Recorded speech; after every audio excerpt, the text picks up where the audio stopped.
বড় ছেলের মেয়ের জন্মানোর ৫ মাস পর নিজের ভেতরে এক অদ্ভুত রকমের অনুভূতি টের পেলেন রেহেনা বেগম। ডাক্তারি পরীক্ষা জানতে পারলেন তিনি অন্তঃসত্ত্বা। ওখানেই মাথায় হাত দিয়ে বসে রইলেন তিনি। রাগে দুঃখে কান্নায় ভেঙে পড়েন। এই মুখ এখন বাসায় কিভাবে দেখাবেন? ছেলেমেয়েরা কি বলবে? বড় ছেলের বউ তো কড়া কথা শোনাতে ছাড়বে না। এমনিতেই মাঝে মাঝে দুজনের মধ্যে মনোমালিন্য হয়। তখন একে অপরকে অপদস্থ করতে দুজনেই খুব পছন্দ করে। এখন তো উঠতে বসতে বড় বউ খোঁটা দিবে। ভীষণ চিন্তিত অবস্থায় স্বামীকে কল করেন তিনি। চেম্বারের বাইরে বসে অপেক্ষা করেন। রাশেদ সাহেব আসতেই তাকে সমস্ত ঘটনা খুলে বলেন। এও বলেন যে ডাক্তার বলেছে অ্যাবরেশন করানো সম্ভব নয়। অলরেডি ৩ মাস চলছে। একথা শুনে রাশেদ অবাক হয়। জিজ্ঞেস করেন, ৩ মাস হয়ে গেছে আর তুমি জানতে পারলে না? এমন তো নয় যে আগে বাচ্চা হয়নি তোমার? কিছু বুঝতে পারলেন না? রেহেনা বেগম ভেঙে পড়লেন খুব। জোরালো গলায় বললেন, বাবুকে নিয়ে মেতেছিলাম, অতটা গুরুত্ব দেয়নি।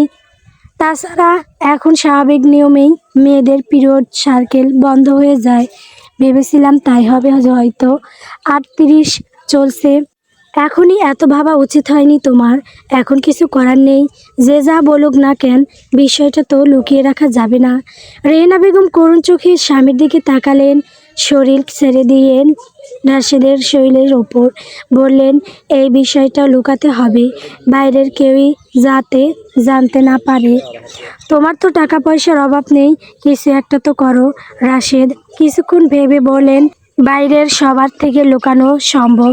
তুমি আমাদের ফ্ল্যাটে গিয়ে বাকি সময়টা না হয় থাকলে, কিন্তু বাড়ির সবাইকে তো জানানোর দরকার। আর যাই হোক, আমরা তো কোনো পাপ করিনি, আল্লাহ আমাদের দিয়েছেন, তিনি সন্তুষ্ট হয়েছেন বলেই দিয়েছেন।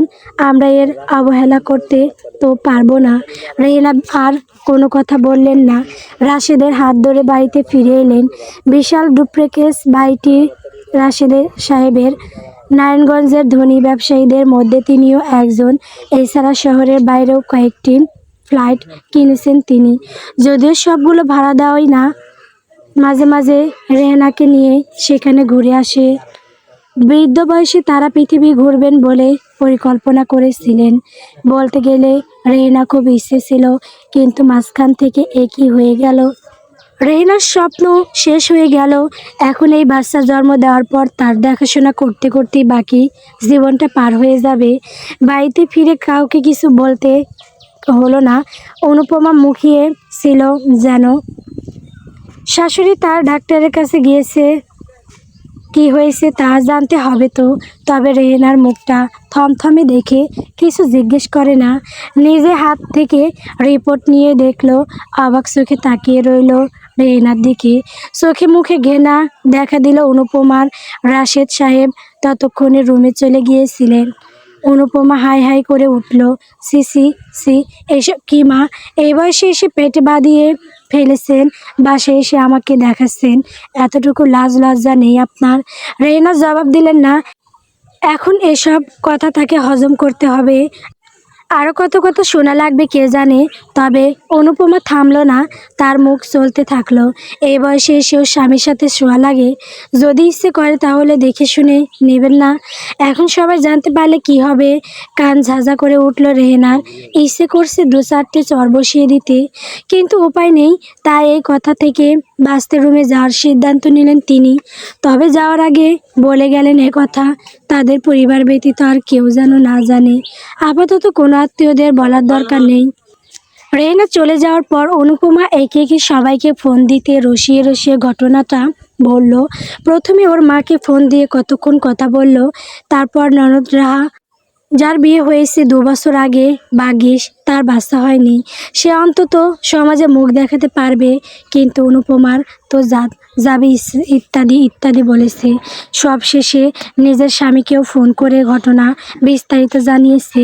এসব শুনে সাইমনের মাথায় আগুন ধরে গেছে। অফিস থেকে ছুটি নিয়ে তাড়াতাড়ি বাসায় ফিরেছে। সাথে বোনকেও আসতে বলে দিয়েছে।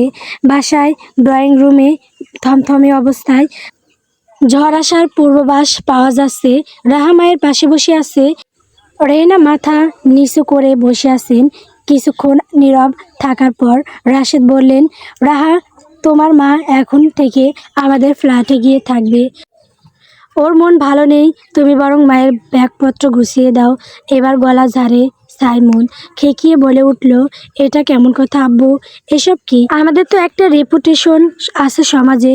এসব কথা জানাজানি হলে সমাজে মুখ দেখাতে পারবো। তোমরা এমন কেন করলে? মাঝে থেকে অনুপমা বলে উঠল, আহা, তুমি কি অবুঝ নাকি সাইমন? এটা ইচ্ছাকৃত নয়। তাছাড়া এখন অ্যাবরেশন করার সময় নেই, তাই বাচ্চাকে জন্ম দিতেই হবে। মূলত সবার সামনে নিজেকে এভাবে গুছিয়ে রাখে অনুপমা।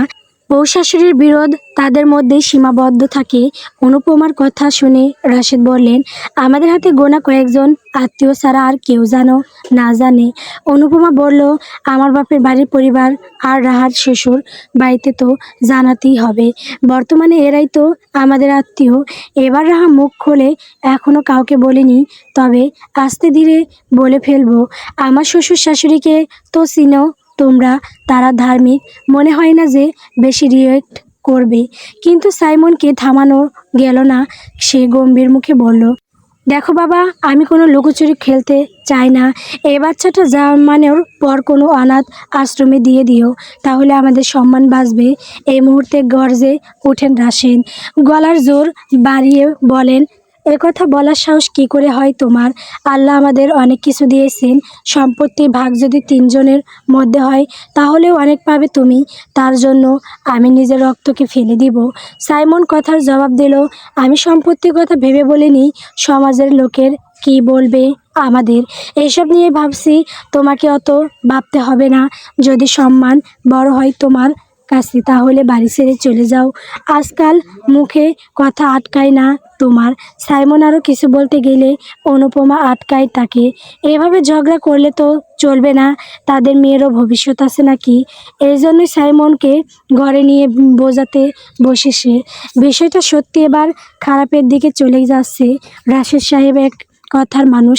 ছেলেকে তিনি ভালোবাসেন, তবে অন্যায় করলে শাসন করেন। বাবার সাথে তেমন ঝগড়া বিরাদ হয় না তার। তারা তাদের মতো থাকতে পছন্দ করে। 14 বছর বয়সে বিয়ে হয় রেহেনার। বছর গড়তেই সাইমনের জন্ম হয়। তারপর মেয়ে রাহা। এরপর তারা বাচ্চা নেননি। এখন কিভাবে যে হয়ে গেল আল্লাহ ভালো জানেন। রেহেনাকে দূরের ফ্ল্যাটে পাঠিয়ে দেওয়া হলো। রাশেদ প্রথম কয়েক মাস তেমন যায়নি, কাজের লোক রেখে দিয়েছিলেন। কিন্তু রেহেনা যখন 7 মাস চলে তখন সোজা ফ্ল্যাটে গিয়ে উঠেন। ওখান থেকেই ব্যবসার দেখাশোনা করতেন। তবে এতদিনে রেহেনার একটা বদ্ধ ধারণা তৈরি হয়েছে, তা হলো তার পেটে বাচ্চাটা একটা অভিশাপ, তার জীবনটা নরক করে দিয়েছে। বাচ্চাটার প্রতি তার ক্ষোভ ধীরে ধীরে বাড়তে লাগলো। কয়েক মাস একা থাকার কারণে তার এই রাগটা তীব্র হলো। রাশেদ তার টেরই পেলেন না। সময় গড়িয়ে তাদের একটা ফুটফুটে মেয়ে সন্তান হলো। দবদবে ফর্সা, চেহারার গঠন মাশাআল্লাহ অনেক সুন্দর।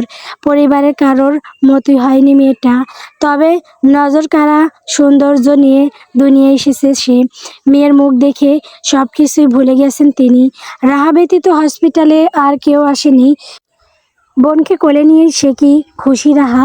বলে, দেখো আব্বু, আমার বোন কত সুন্দর হয়েছে। আমার তো হিংসে হচ্ছে। রাশেদ হাঁপ ছেড়ে বাঁচলেন।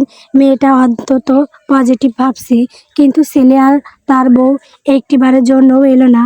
এমনকি কখনো মায়ের কোনো খবর পর্যন্ত নিল না। দীর্ঘশ্বাস ফেলে স্ত্রীর কাছে মেয়েকে নিয়ে গেলেন। তবে রেহেনা অমোঘ পরিবর্তন দেখে ঘাবড়ে গেলেন। মেয়েকে কাছে টানছে না রেহেনা, অথচ রাহার জন্মের পর মেয়েকে বুকে চেপে সবসময় বসে থাকতেন। চোখে মুখে খুশির ঝিলিক দেখেছেন তখন। এখন মুখটা কেমন ফ্যাকাশে হইয়া গেছে। তবে এ নিয়ে বেশি মাথা ঘামায় না রাশেদ। এমনিতেই এমন সময়ে বাচ্চা হয়েছে, তাই হয়তো মন খারাপ রেহেনার। দিন যত গড়াতে লাগলো রেহেনার অবহেলা বাড়তে শুরু করলো।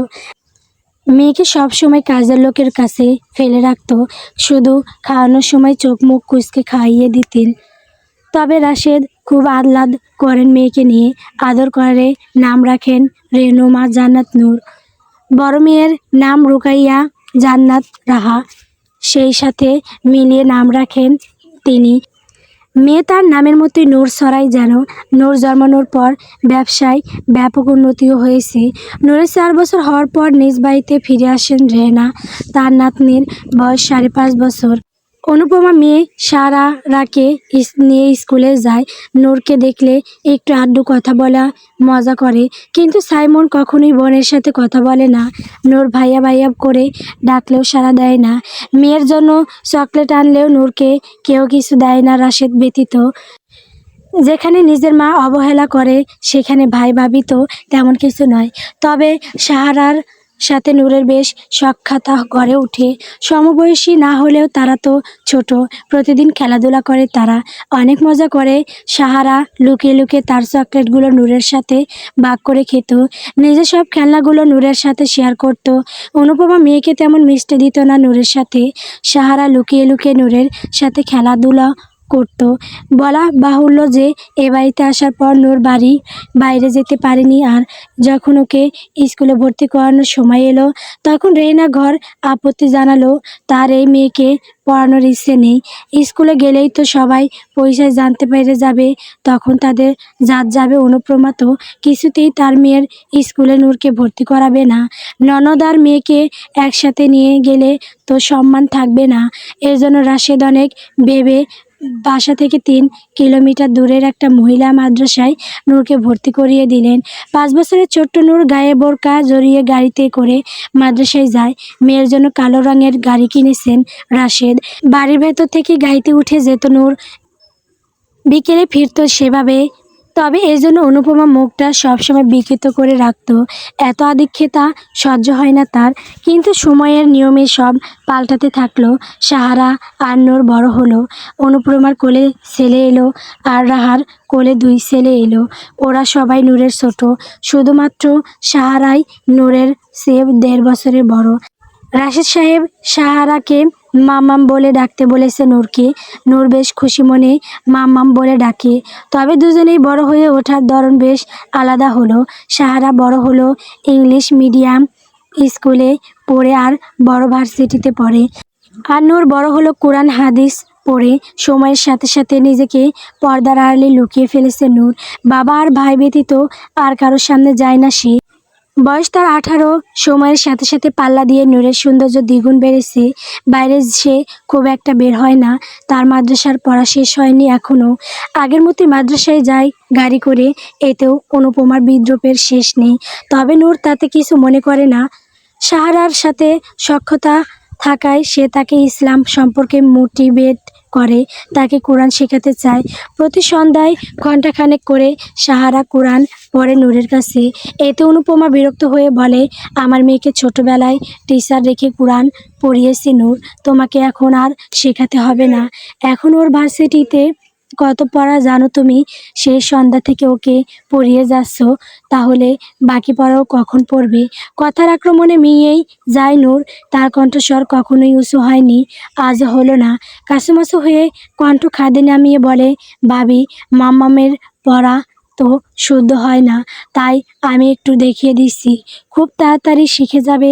আসলে এতদিন ইংলিশ মিডিয়ামে পড়েছিল তো, তখন পড়ার চাপ ছিল, তাই হয়তো ভুলে গেছি। আমার মেয়ের ভালো মন্দ আমাকেই বুঝতে দাও বাপু, তুমি তোমারটা ভাবো। সাহেরা খানিকটা বিরক্ত হয়ে বলে, উফ আম্মু, আমি নিজ থেকে শিখতে চাইছি, তোমার এত সমস্যা কোথায়? তুই থাম, রেজাল্ট খারাপ হলে তোর একদিন কি আমার একদিন? সবসময় নূরের সাপোর্ট নিচ্ছিস কেন? চুপচাপ পড়তে বস। মায়ের এমন জ্ঞান জ্ঞান ভালো লাগে না সাহারার, তাই সে নূরকে উদ্দেশ্য করে বলে, তুই রুমে যা জান্নাত, না হলে মা আমার মাথা খাবে। সেমিস্টার দিয়ে আবার পড়বো তোর কাছে। নূর চলে গেল ধীর পায়ে। আপনজনের সাথে সময় কাটানোর ইচ্ছা আর ব্যতীত নয় নিয়ে প্রস্থান করলো। কিন্তু অনুপমা ছাড়ল না। সে রেহেনাকে গিয়ে বলল, মা আপনার মেয়েকে একটু সামলে রাখবেন। রেহেনা বই পড়ছিলেন। বয়সের ভারে এখন খুব একটা বাইরে বের হন না।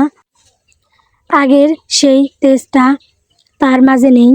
সবসময় রুমের ভেতর থাকতে পছন্দ করেন। অনুপ্রমার কথায় চোখ তুলে তাকিয়ে বলে, কেন, কি করেছে সে?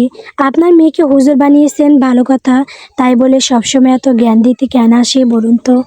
ডান হাতে গ্লাস ধরতে হবে, বসে পানি পান করতে হবে, বাথরুমে গেলে মাথায় কাপড় দিতে হবে, আবার আমার মেয়েকে জোর করে কোরআন পড়াচ্ছে কেন? আমি ছোটবেলায় পড়াইনি ওকে বলে কি না শুদ্ধ হয় না ওর পড়া? আপনার মেয়ে একাই বেশি পণ্ডিত, তাই না?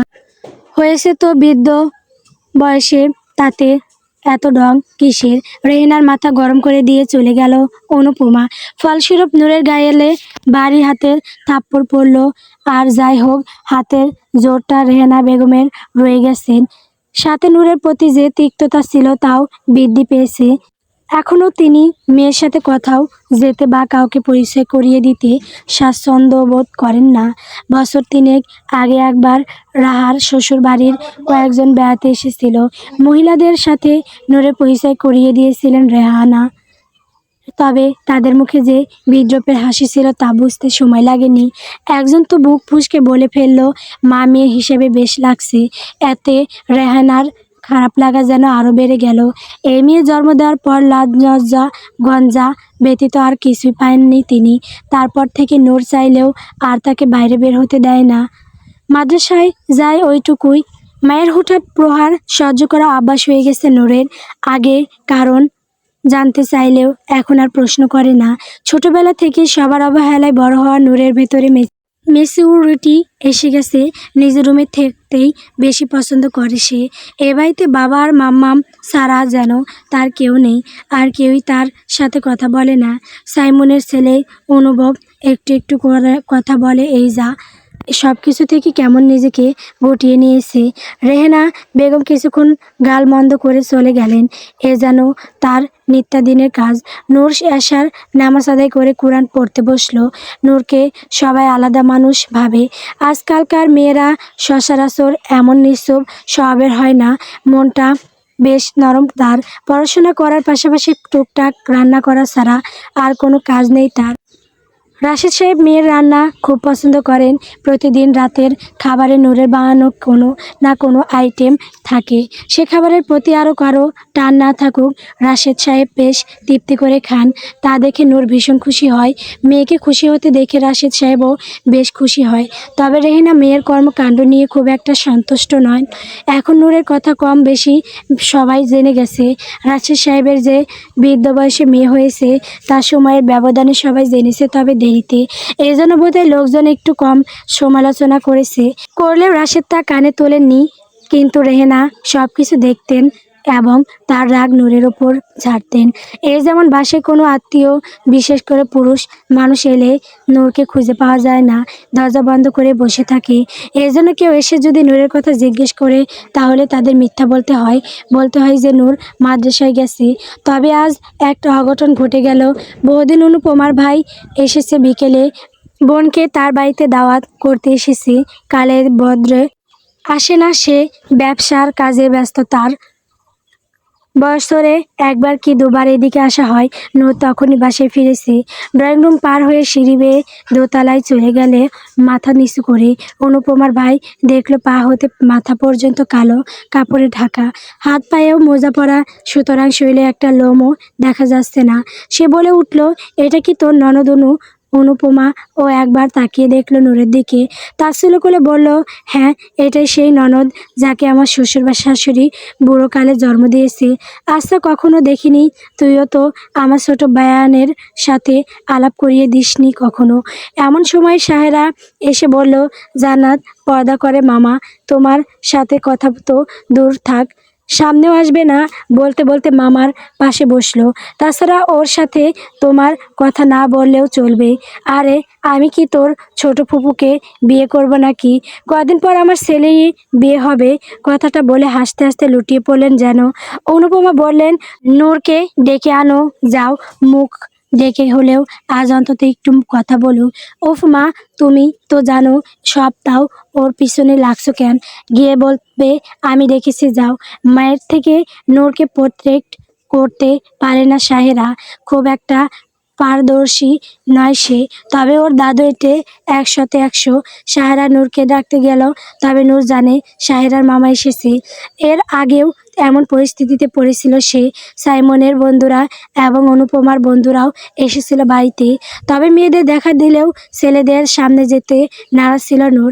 তবে অনুপমা যেন ইচ্ছে করে নূরকে এমন পরিস্থিতিতে ফেলে। সে সাফ সাফ জানিয়ে দিল, আমি যাব না মাম্মাম, ভাবিকে বলো গিয়ে। আমি বলেছি আম্মুকে, কিন্তু কে শোনে কার কথা, এই জন্য আসলাম। আচ্ছা তুই থাক। নূর আসেনি, অনুপমার ভাইয়ের সাথে সাক্ষাৎ করেনি, এই জন্য সে অপমানিত হয়েছে। রাতে সাইমন এলে অনুপমা বলে, আচ্ছা আমার পরিবারের সদস্যদের কি তোমার বোন হিংস্র জানোয়ার মনে করে? একটু দেখা করলে কি এমন হতো? আজ আমার ভাইকে তোমার বোন অপমান করেছে। সব সময় আমি তাকে প্রটেক্ট করি, পর্দা করে বিদায় কোথাও ডাকি না। আমার ভাই একজন বয়স্ক মানুষ, তার সামনে এসে দুটো ভালো মন্দ কথা বললো না।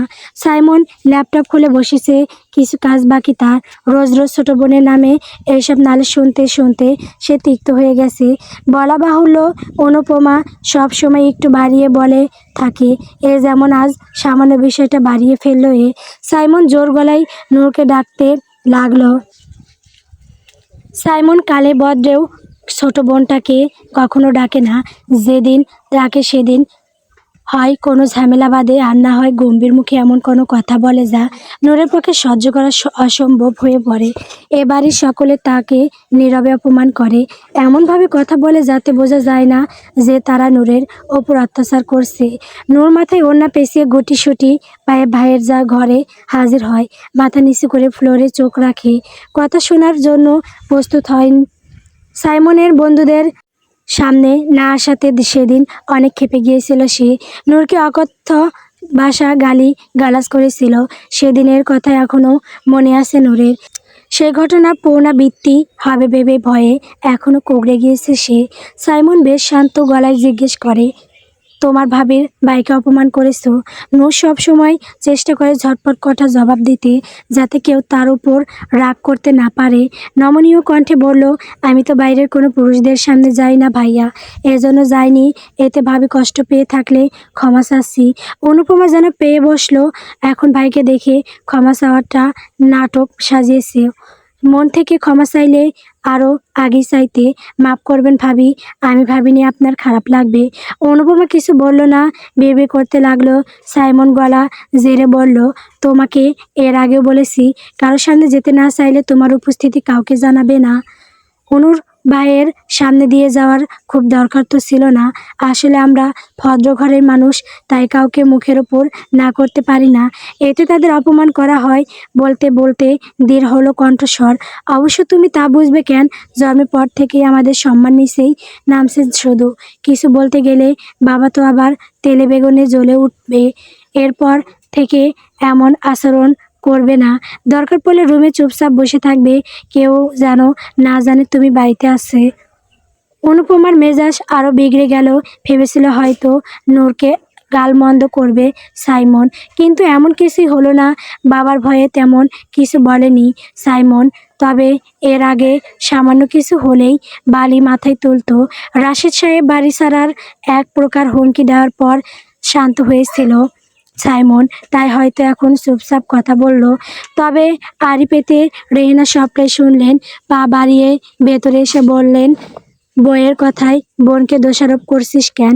তোর বউ জানে না নূর পর্দা করে, সে মাদ্রাসায় পড়ে, তারপরও এসব কথা বলে কিভাবে?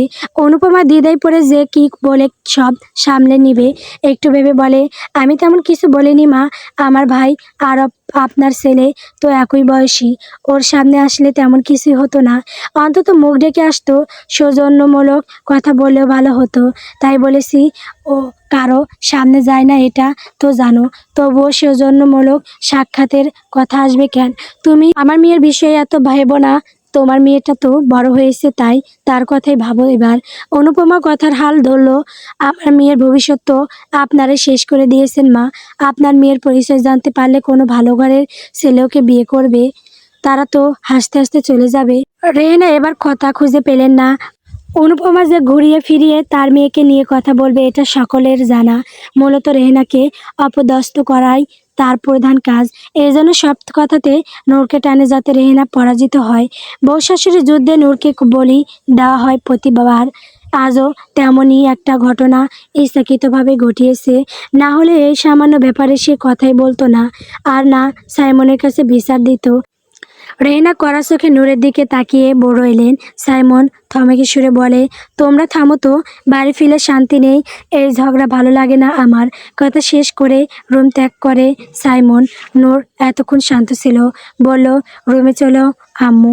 সঙ্গে সঙ্গে ধমকে কেঁপে উঠল সে, তুমি রুমে যাও, জন্মের পর তো দ্বন্দ্ব শান্তি দাওনি, এবার রুমে গিয়ে আমাকে দয়া করে একটু শান্তি দাও তো।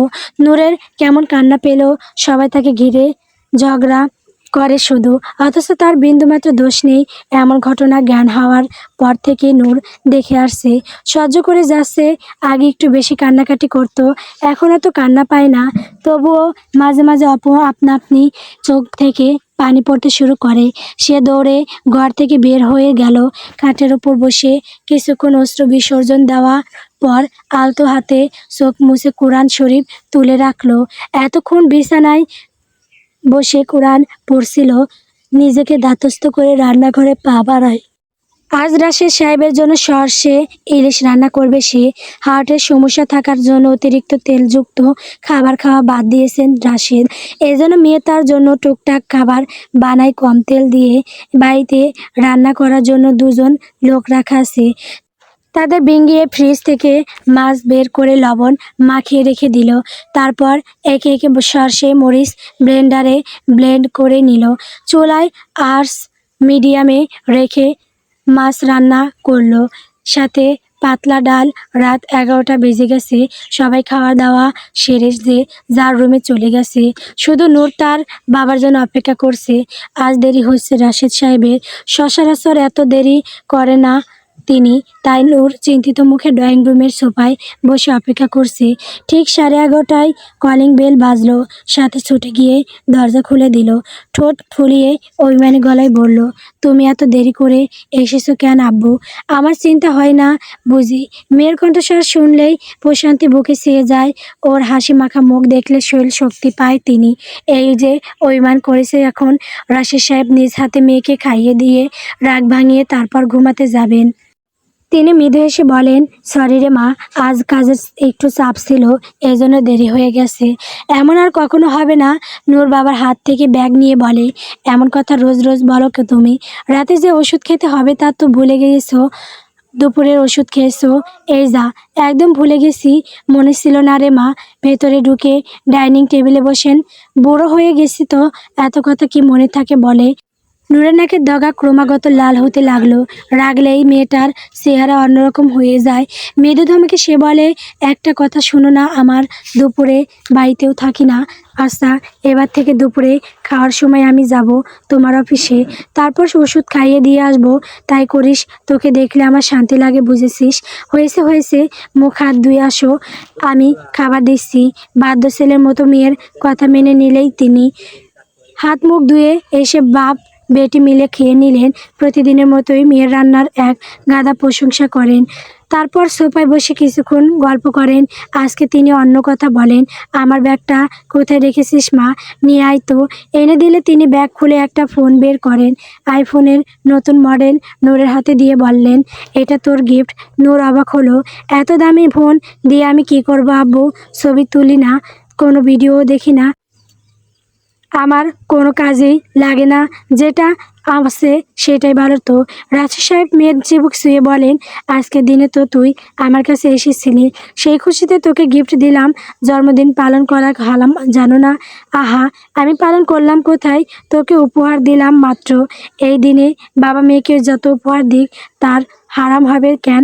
বাবার ভালোবাসা কি কখনো হারাম হয়? অতঃপর হেসে বলেন, কেক কেটে ঘটা করে পালন করে সেটা হারাম, আমার দেওয়া কোনো কিছু হারাম নয় বুঝলি? নূর হাসে, কি স্নিগ্ধ সে হাসি, দেখলে পরাণ জুড়ায়। রাশেদের মেয়ের মাথায় হাত রেখে প্রাণ ভরে দোয়া করেন, অতঃপর বলেন, তোর জন্য কিছু গাছের চারা এনেছি, বাইরে রেখে এসেছি, কাল ভোরে উঠে লাগিয়ে ফেলিস। এ পর্যায়ে নূর ভীষণ খুশি হয়। গাছ লাগানো তার শখ, বাড়ির ছাদটাকে ছোটোখাটো বাগান বলা যায়। নূর ব্যতীত ছাদে আর কেউ যায় না, বিদায় সুবিধা হয়েছে খুব। রাত হলেও ছুটে দরজা খুলে বাইরে যায় নূর। গাছের চারাগুলো নেড়ে দেখতে থাকে। রাশেদ সাহেব চুপচাপ বসে থাকেন, দুশ্চিন্তায় কাবু হয়ে যাচ্ছেন দিন দিন। বয়স হয়েছে, তার যাওয়াও সময় হয়েছে। তিনি চোখ বুজলে নূরকে দেখে রাখার কেউ নেই, একথা বেশ বুঝেন। এই চিন্তায় চিন্তায় বুকে ব্যথা হয়। মেয়েটাকে ভালো পাত্রের হাতে তুলে দিতে পারলে নিশ্চিন্তে চোখ বোঝা যাবে। সমস্যা হলো ভালো পাত্র পাওয়া কঠিন। মেয়ে তার ধার্মিক পাত্রকেও তেমন হতে হবে। উনি চাইছেন একজন হাফেজ ছেলের সাথে মেয়ের বিয়ে দিতে, তাহলে নূরকে তার হাতে দিয়ে শান্তি পাবে। কিন্তু বাধা হলো অনুপমা। এখনই নূরের বিয়ে সে কিছুতেই হতে দিবে না। সাহারার বিয়ের আগে নূরকে বিয়ে দিতে গেলে ঝামেলা করবে সে, আর সাহারার বিয়ে এখনই দিবে না অনুপমা। এর জন্য বেশ চিন্তায় আছেন তিনি।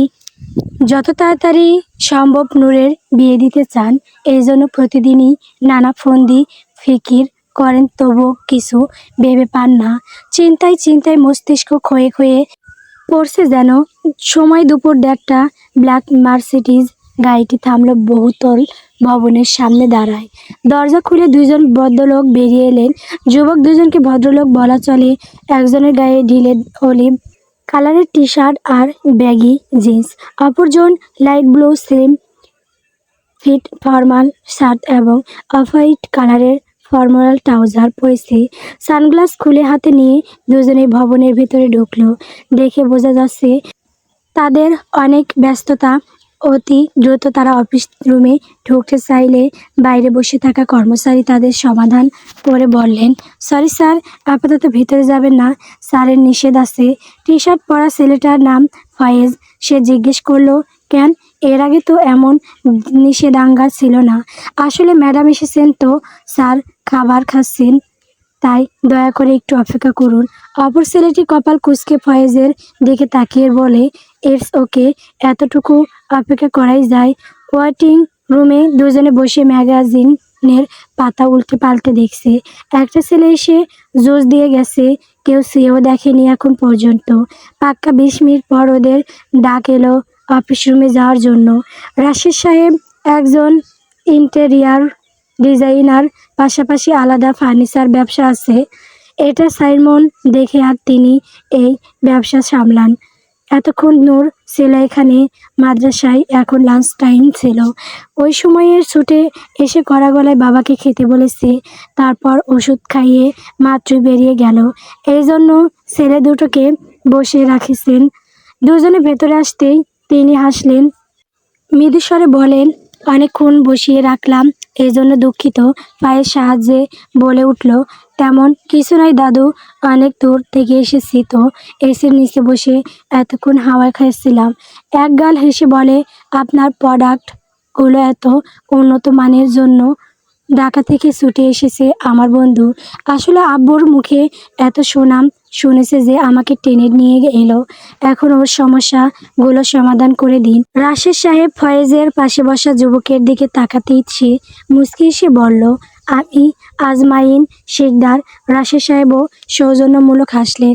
আজমাইন বলল, আপনাদের ডেকোরেশনের সুঠাম শুনে অন্য কোথাও যেতে মন চাইল না, তাই ঢাকা থেকে ছুটে এলাম। রাশেদ সাহেব মাথা নেড়ে বলেন, তা কেমন ডেকোরেশন চাও শুনি? আমার তেমন আইডিয়া নেই আঙ্কেল, আপনি নাকি বাড়ি দেখে ভালো আইডিয়া দেন। আমার বাড়ির ছবি দেখাচ্ছি আপনাকে।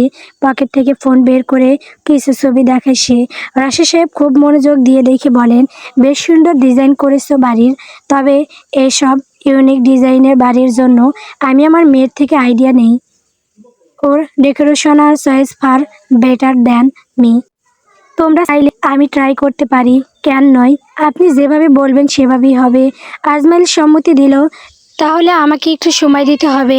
তুমি ছবিগুলো আমাকে হোয়াটসঅ্যাপে করে দাও, আমি তোমাকে কয়েকটা ডিজাইন পাঠিয়ে দিব। তাছাড়া শোরুম ঘুরে দেখতে পারো, যদি কিছু পছন্দ হয়। আজমাইল মাথার দেওয়ায়, আমার বন্ধু যখন আপনাকে ভরসা করেছে, সেখানে আমি কিছুই বলবো না। আপনার কাজের প্রতি আমারও ভরসা আছে। রাশেদ সাহেব বেশ খুশি হলেন ছেলে দুটোর কর্মকাণ্ডে। ফয়েজের বাবা বাড়ি করার পর রাশেদ সাহেবকে দিয়ে ডেকোরেশনার করিয়েছিলেন। আজমাইনের ভীষণ পছন্দ হওয়ার ফয়েজকে জোরাজুরি করে আজ নিয়ে এসেছে। তবে এখানে এসে রাশেদ সাহেবকে বেশ ভালো লাগেছে ওর। শৌখিন মানুষ তিনি। আজমাইল ব্যস্ত হয়ে বলল, আজ উঠবো, কাজ আছে অনেক। অ্যাডভান্স পেমেন্ট করতে হবে। এখনও তো কিছু দেখলেনই না।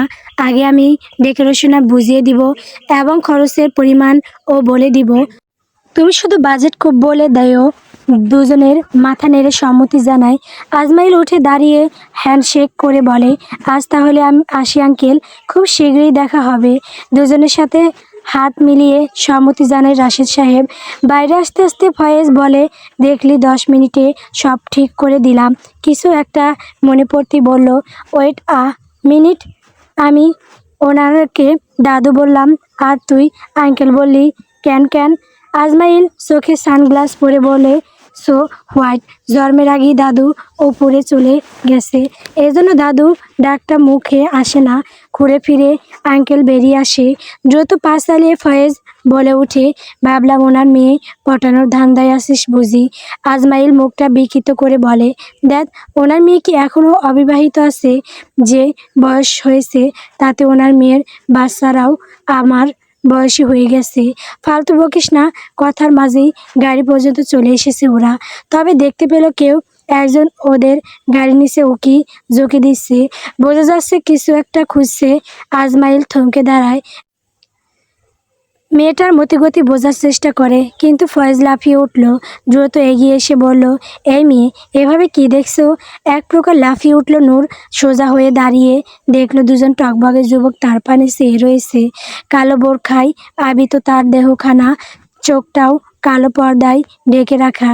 তাকে কেউ দেখতে পাচ্ছে না এটা নিশ্চিত, কিন্তু এদের সাথে তো কথা বলারও যাবে না। ফয়েজের এমন কথাবার্তার ধরন দেখে বিরক্ত হয় আজমাইন। অচেনা মেয়েদের সাথে এমন ব্যবহার মোটেও কাম্য নয়। সে বলে উঠল, তুই একটু চুপ থাক। নূরের দিকে তাকিয়ে বলে, ডু ইউ লিড এনিথিং? কখনো এমন পরিস্থিতিতে না পড়েনি নূর। শক্ত হয়ে এলো শরীর। ভয়ে জমে গেল যেন। আটসাট হয়ে দাঁড়িয়ে রইল সে। এভাবে অপরিচিতদের সাথে কথা বলা ঠিক নয়, পরপুরুষের সাথে তো নয়। কথা মনে প্রাণে মানে নূর, তাই নিজের কাজ সম্পূর্ণ না করে দৌড় দেয়। ড্রাইভার কাকা গাড়িতে ওর জন্য অপেক্ষা করছিল। দরজা খুলে বসে ঠাস করে দরজা আটকে দিল। আজমাইন চেয়ে দেখল শুধু রেঞ্জ রোভার স্পট সাদা রঙের গাড়িটি। মুহূর্তেই ছুটে বেরিয়ে গেল। মেয়েটার ভেতরে অস্বাভাবিক কিছু দেখতে পেল। ফয়েজ গাড়িটি ভালোভাবে দেখতে দেখতে বলল, চোর হতে পারে বুঝলি। গাড়ির লাইট বা কোনো কিছু খুলে নিয়ে গেল নাকি? ছাগল, চোর কখনো এত দামি গাড়িতে চড়ে? কথাটি বলে সেও এদিক ওদিক দেখতে লাগলো। ও বুঝেছে যে মেয়েটি কিছু খুঁজছিল, কিন্তু কি, তাই এদিকে ওদিকে চোখ বুলিয়ে দেখতে লাগলো সে। হতে পারে গাড়িটাও চুরি করেছে। ফয়েজের কথায় এবার বেশ বিরক্ত হলো আজমাইন।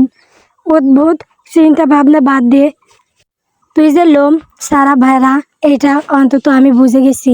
এই শুধু শুধু রাগ করছিস? আরে ভাই, চুরির বিষয়ে তো বাপকেও সন্দেহর তালিকায় রাখা যায়। লোভ কখনো বলে কই আসে না। মাথা নাড়ে আজমাইন। এত দামি গাড়ি চুরি করে কেউ টিকে রাখতে পারে? এনিওয়ে, আমার মাথা খাস না। অনেকটা জার্নি করতে হবে আমাদের বাসায় থেকে। যা না হয় তোর আঙ্কেল ছবি দিলে একেবারে পেমেন্ট করে তারপর ফিরে যাস। ইম্পসিবল। বাসায় ঝামেলা লেগেছে খুব। বাপের জমি তো সব বিক্রি করে দিয়েছি, এই জন্য আমার উপর খেপেছেন। শান্ত করতে হবে তো। ফায়েজ বেশ ভাব নিয়ে বলে, তাতে কি হয়েছে? ওই গ্রামে কি সারা জীবন থাকবে নাকি? পৃথিবী এখনো নতুন করে চেনা বাকি বন্ধু। তবে সব জমি কি খেয়ে ফেলেছিস? আজমাইন গাড়িতে বসতে বসতে বলল, আরে না, বসত বাড়ি সহ 10 বিঘা আছে, তাও খ্যাক খ্যাক করতেছে। আরে বাপ, ছেলের স্বপ্ন পূরণ করবে তো নাকি কাইঠা বাপ। ফয়েজ শৈল দুলিয়ে হাসে। এ বাপ ছেলেকে চেনা দায়। ভালোবাসা ঠিকই আছে, কিন্তু দিনরাত ঝগড়া করতেই থাকবে। নিজস্ব গার্মেন্টস ফ্যাক্টরি আছে আজমাইনের বাবার। আজমাইনের ইচ্ছে লাক্সারি হোটেলে দিবে। জমি আরও আগে কিনেছিলেন ওর বাবা।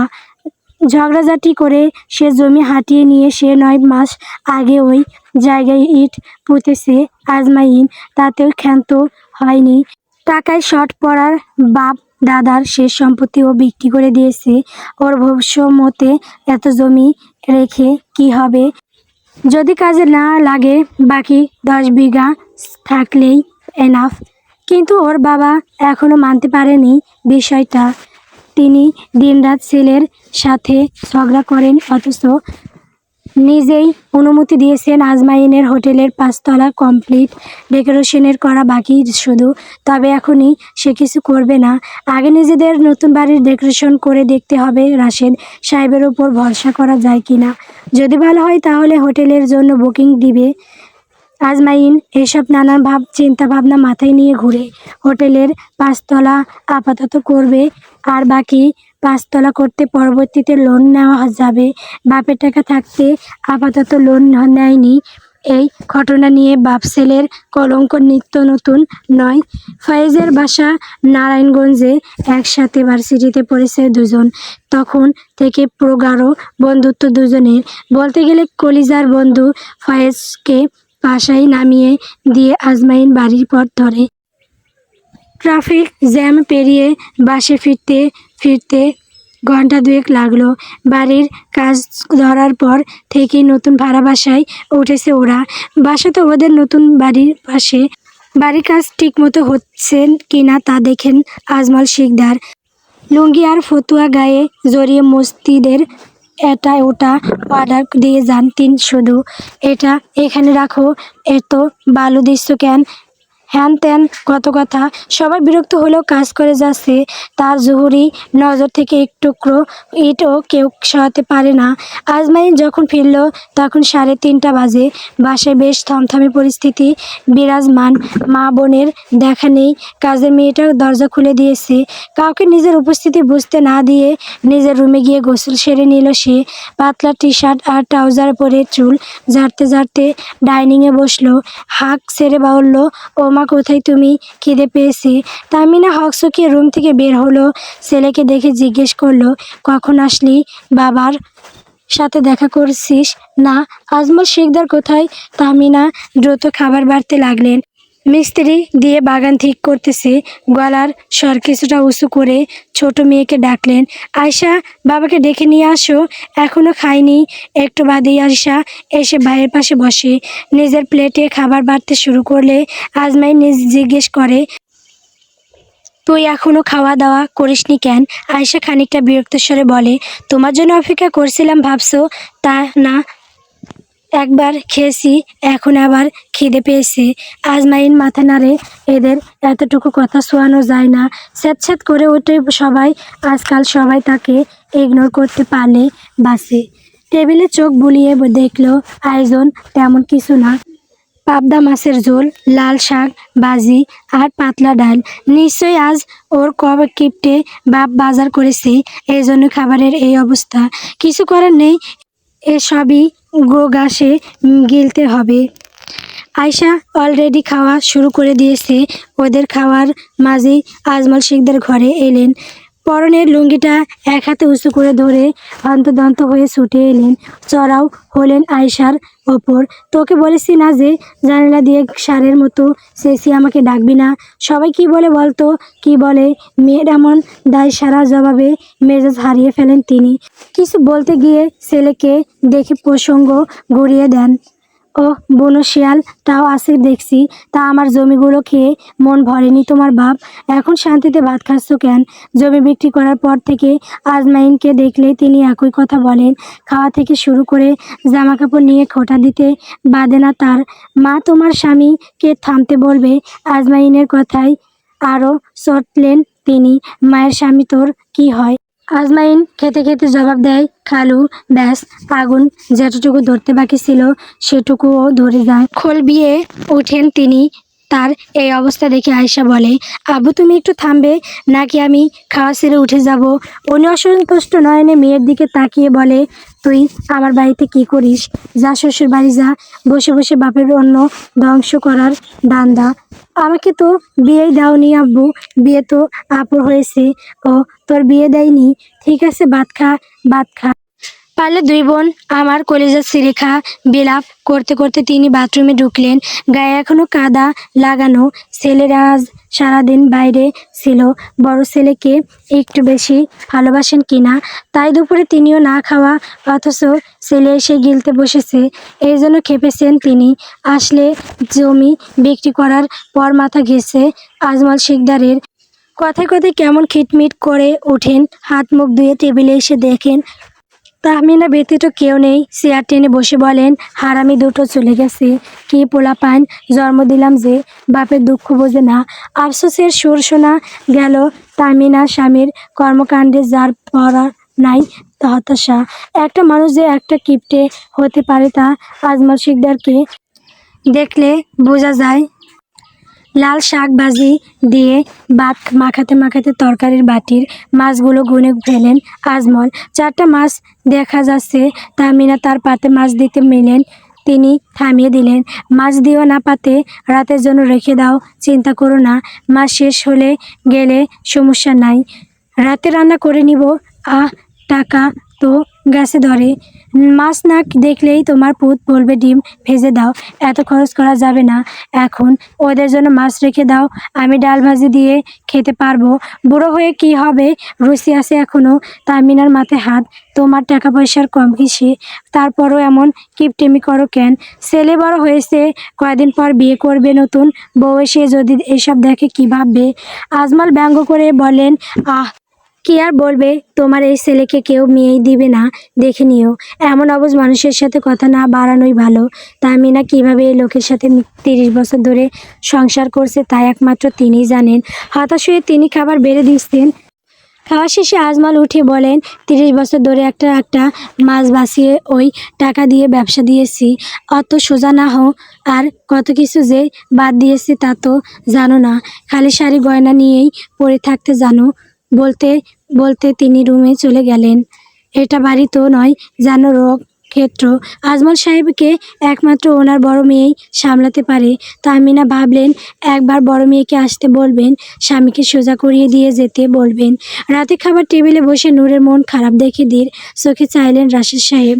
মেয়ের তো কখনো এমন মুখ আদার করে থাকে না। বুঝলে সবার সামনে প্রশ্ন করলেন না।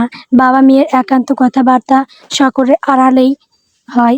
সাইমন বাদে সকলেই উপস্থিত। খাওয়াই ব্যস্ত সবাই। নূর প্লেটে হাত নাড়াচাড়া করছে। রাশেদ সাহেব গলা খাকিরি দিয়ে বলে, কাল তৈরি হয়ে থাকিস মা, তোর ড্রাইভিং লাইসেন্স এর প্র্যাকটিক্যাল পরীক্ষা। এটাই পাশ করলেই লাইসেন্স কনফার্মও। রেহেনা চমকালেন। স্বামী তার এত দূরে চলে গেছেন। জিজ্ঞেস করেন, ওই ড্রাইভিং শিখলো কবে? জবাবটা সাহেরা দিল, এমা, তুমি তো কিছুই জানো না দাদু। জান্নাত তো 3 বছর ধরে ড্রাইভিং শিখছে। আসলে বেশি বেশি প্র্যাকটিস করেছে, ওর লাইসেন্স তো হয়েই যাবে। রেহেনা রাশেদ সাহেবের দিকে তাকিয়ে বলেন, আমাকে না জানি এত দূর চলে গেলে। আজকাল আমাকে তো তেমন কেউ মনে হয় না তোমার। রেহেনার গম্ভীর মুখ দেখে কিছু বলেন না রাশেদ সাহেব। সাহেরার নীরবতা থামাতে বলল, দাদু ভাই, তুমি জান্নাতকে আইফোনের নতুন মডেল দিয়েছো, আমাকে কবে দিবে তাই বলো। আরও দেবো। তুমি তো আমার ডার্লিং, কবে নিবে তাই বলো। অনুভব এতক্ষণ চুপ থাকলেও এবার মুখ খুলে, বা সবাইকে সব দেওয়া হচ্ছে। আমি কি তাহলে? রাশেদ সাহেব সবাইকে আশ্বাস দিয়ে বললেন, আচ্ছা, সবাইকে ছুটির দিন মার্কেটে নিয়ে যাব। অনুপমার এসব কথাবার্তা মোটেও ভালো লাগছে না। নেহায়েত শ্বশুরকে ভয় পায়, না হলে কিছু বলতো সে। যে মেয়ে কোথাও বের হয় না, তাকে আবার ড্রাইভিং শিখিয়েছে। শ্বশুরমশাইয়ের বুড়ো কালে এই আদিক্ষেতা ভালো লাগে না তার। এত দামি একটা গাড়ি কিনে দেওয়াতে মুখ ফসকে কিছু কটু বাক্য ব্যয় করেছিল সেদিন। রাশেদ সাহেবের জারি খেয়ে আর মুখ খোলেনি। এই জন্য এদের মাঝে খুব একটা থাকে না। অনুপমা নিজের ছেলে মেয়ে ছাড়া আর কিছু ভাবে না সে। আজ একটু সাহস সঞ্চয় করে বলেন, নূরের বয়সী বা কত বাবা, এখন যদি নিজ থেকে ড্রাইভিং করে আর কোনো দুর্ঘটনা ঘটে, মানে আপনি তো ওকে একটু বেশি ভালোবাসেন। রাশেদ সাহেব শেষে বলেন, হায়াত মৌত দুর্ঘটনা সব আল্লাহর হাতে বৌমা। যদি কপালে লেখা থাকে তাহলে ঘরে বসেই তোমার অ্যাক্সিডেন্ট হতে পারে, তাই না? সুতরাং এসব নিয়ে না ভাবাই ভালো। অনুভব তাতে সায় দিয়ে বলে উঠল, এক্স্যাক্টলি দাদু, আমি একটা ভিডিওতে দেখেছি একটা ট্রাক নিয়ন্ত্রণ হারিয়ে বাড়ির ভেতরে ঢুকে গিয়ে কয়েকজন মারা গেছে। ছেলের আগ বাড়িয়ে বলা কথাগুলো পছন্দ করলো না অনুপমা। মুখ ফিরিয়ে নিয়ে খাওয়া শেষ করে চলে গেলেন। রাশি সাহেব মেয়েকে বলেন, তোর সঙ্গে কিছু কথা আছে মা, বড় অর্ডার এসেছে, ডিজাইনগুলো দেখতে হবে তোকে। আজ পর্যন্ত যতগুলো ডেকোরেশন ঠিক করেছিস সবই পছন্দ করেছে নূর। মাথা নাড়ে শুধু। খাওয়া শেষে রাশি সাহেবের সাথে আজমাইনের দেওয়া ছবিগুলো দেখতে থাকে। খুব মনোযোগ দিয়ে সব কিছু দেখে বলে, ডিজাইন বুক থেকে কয়েকটি সিলেক্ট করে রাখবো, কালকে দিয়ে দিব। নূরের মাথায় হাত রেখে রাশি সাহেব জিজ্ঞেস করেন, তোর কি কিছু হয়েছে? মন খারাপ কেন? নূর কোনো সংকোচ ছাড়াই বলল, আপুর দেওয়া ডায়মন্ডের রিংটা হারিয়ে গেছে আব্বু। তোমার অফিস থেকে বের হতে দেখলাম হাতে মোজার ভেতর পোকা ঢুকেছে। বের করার জন্য মোজা খুলতেই রিং সহ খুলে গিয়ে কোথায় যে পড়লো আর খুঁজেই পেলাম না। কৌশলে এড়িয়ে গেল আজমাইনের কথা। মুখ ভার করে বলল, আপু শুনলে কষ্ট পাবে। দূর বোকামি, কিছু বলবে না। হারিয়ে তো ইচ্ছে করে ফেলিসনি, তাই না? অনেক শখ করে কিনে দিয়েছিল আপু, একটু কষ্ট তো পাবেই। এত চিন্তার কিছু নেই। তো ডিজাইনগুলো সিলেক্ট করে তাড়াতাড়ি ঘুরিয়ে নিয়ে পর, কাল তাড়াতাড়ি রেডি হয়ে থাকিস, আমি নিয়ে যাব। রাশি সাহেব চলে যেতে নূর বিছানা ঠিক করে নেয়। মাথায় পেঁচানো সাদা রঙের ওড়না খুলে শুয়ে পড়ে। হাতের আঙ্গুলের ভাঁজে তার ফিঙ্গার টেলি কাউন্টার। যতক্ষণ পর্যন্ত না ঘুম আসবে ততক্ষণ পর্যন্ত সে দোয়া পড়তে থাকবে। অপরদিকে আজমাইন খাটের ওপর চুপচাপ বসে আছে। হাতে তার একটা ডায়মন্ড রিং আলোতে কেমন চিকচিক করছে। গভীর চিন্তায় মগ্ন সে। মেয়েটির রিং গাড়িতে উঠে বসার আগে পায়ের নিচে পড়েছিল, তাই তুলে এনেছে। এইসব বিষয়ে ফয়েজ কিছু বলেনি, না হলে মাথা খেত। তবে এটি কিভাবে ফিরিয়ে দেওয়া যায় সে বিষয়ে ভাবছে। মেয়েটিকে কোথায় পাওয়া যাবে? রাশি সাহেবের অফিসের নিচে কি করছিল মেয়েটা? সেখানে গেলে কি মেয়েটি দেখা পাবে? এইসব চিন্তায় জিম মেরে বসে রইল। কখন যে আজমল শিকদার এসে ওর পাশে দাঁড়িয়েছে তা খেয়াল করেনি সে। হঠাৎ করে উনি বলে উঠলেন, বইয়ের জন্য অগ্নি আন্টিকে গড়িয়েছেও তাই না? বা বনু শিয়াল দেখি শহরে শিয়ালে পরিণত হয়েছে। আজমাইন ভ্রু নাচায়, বিপরীতে আজমল শিকদারও ভ্রু নাচায়। ইশারায় বসতে বললে ঠাস করে বসে পড়ে। বাপ যে তার ঘরে আজকাল আরই পাচ্ছে তা বেশ বুঝতে পারে আজমাইন। ওর হোটেলের কাজকর্ম কতদূর তা জানার জন্য এই পন্থা অবলম্বন করছেন। কিন্তু চতুর ছেলে আজমাইন কিপটে বাপকে সেও টাকা দিতে প্রস্তুত। এমনভাবে খবর লোপাট করেছে যে কাকপক্ষীও টের পাবে না। আজমল শিকদার একবার জানতে পারলেই নাচন কদন শুরু করে দিবে। নিজের ইচ্ছা ফলাতে আসবেন, এর জন্য সদা সাবধান আজমাইন। তবে এই মুহূর্তে মূল লক্ষ্যবস্তু হচ্ছে আজমাইনের হাতে থাকা হীরের আংটি। আজমল শিকদার সন্দিহান চোখে বলেন, কি হে, আমার জমি খেয়ে বুঝে এইসব করেছো? আজমাইন বাবার কাঁধে হাত রাখে, গলা জড়িয়ে ধরে, আরও কত কি করেছি তা তো সময় এলে বুঝবেই শিকদার সাহেব। কথাই আছে না, কিপনের ধন সম্পদ পিঁপড়াই খায়। কথাটা এবার উল্টে গেছে, কিপন বাপের সম্পদ ছেলে খায়। হাত নামা, আমি কি তোর বিয়াই লাগি? আজমল হাত নামায়, দাঁত বের করে হেসে বলে, আপনি আমার মায়ের স্বামী, আমার বোনের বাপ, আমার জন্মদাতা। এই ছেলে অভিনয় জানে ভালো। আগেভাগে দেখে শুনে কোনো পরিচালকের হাতে তুলে দিলে হয়তো আজ এই দিন দেখতে হতো না। সে শান্তভাবে বললে, এতগুলো টাকা খেয়ে তোর কি একটু অনুতপ্ত বোধ হচ্ছে না? মার্সিডিজ কিনতে কত টাকা খরচ হয়েছে হিসেব আছে তোর? তারপর আমি যেই বাড়ি করছি তখনই তোর হোটেল করার ইচ্ছা জাগলো। চাকরিটাও ছাড়লেই আমার কলিজা ভুনা করে না খাওয়া পর্যন্ত তোমার তো শান্তি হবে না বাপ। আজমাইল দেখলো বাপ তার গামছে। এই টাকার কথা উঠলেই প্রেশার হাই হয়ে যায় ওনার। কপাল চাপড়ে বিলাপ করেন মাঝে মধ্যে। তাতে কান দেয় না আজমাইন। আজ প্রতি উত্তরে আবার কাঁধে হাত রেখে বলে, দেখুন শিকদার সাহেব, হাই স্কুলে পড়াকালীন আপনাকে বলেছিলাম সাইকেল কিনে দিতে। আপনি বললেন বাপ আমার তোমাকে তো বাইক কিনে দেব। এসব সাইকেল নিয়ে তোমার স্কুলে যাওয়া লাগবে না। অগত্যা 10 মিনিট হেঁটে হেঁটে যেতাম ভার্সিটিতে। ওঠার পর বাইকের কথা বলতে আপনার বিপি হাই হয়ে গেল। বললেন, বাবজান তুমি আমার রাজপুত্র, তোমাকে বাইকে মানায় না, তোমাকে তো বড় গাড়িতে মানায়। তুমি আগে গাড়ি চালানো শিখো, আর আপাতত বাসে করে ভার্সিটিতে যাও। তারপর আমি তাই করলাম, কিন্তু চাকরি পাওয়ার পর যে আপনার মতো বদলাবে তাই আগেভাগেই প্ল্যান করে রেখেছিলাম। এই মুহূর্তে চমকে ওঠেন আজমল শিকদার। কিসের প্ল্যান? আতঙ্কিত হয়ে তাকান। কি করেছিলেই? বেশি কিছু না, আপনার পকেট থেকে কিছু টাকা চুরি করে নার্স আর ডক্টরকে খাইয়ে মিথ্যা অঙ্কা পাওয়ার নাটক সাজিয়েছিলাম। কথাই আছে না, যেমন কুকুর তেমন মুকুর। আপনার ক্ষেত্রেও তাই হয়েছে শিকদার সাহেব। আজমল শিকদার বিছানায় টান হয়ে শুয়ে পড়লেন। হাঁসফাঁস করতে লাগলেন। আজমাইন বলল, বাতাস করব শিকদার সাহেব। চুপ কর, মুখ পোড়া। কোন ভুলের শাস্তি পাচ্ছি আমি? আল্লাহ, তুমি কেন এই ছেলেকে আমার ঘরে পাঠিয়েছো? সে তো তুমি চেয়েছো তাই পাঠিয়েছে।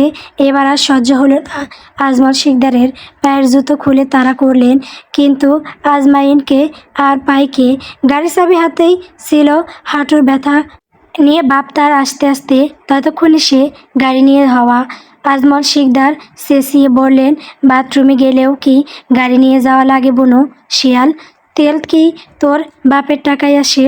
অতি সত্য কথাটা মনে পড়ে যায়। নিজেকে শুধাই। বাপ তো আমি। কোনো মতে ঘরে ফিরে এলেন। তাহমিনা দেখলেন স্বামী তার এক পায়ের জুতো হাতে নিয়ে আসছেন। এ কাজ প্রতিদিনই দেখেন।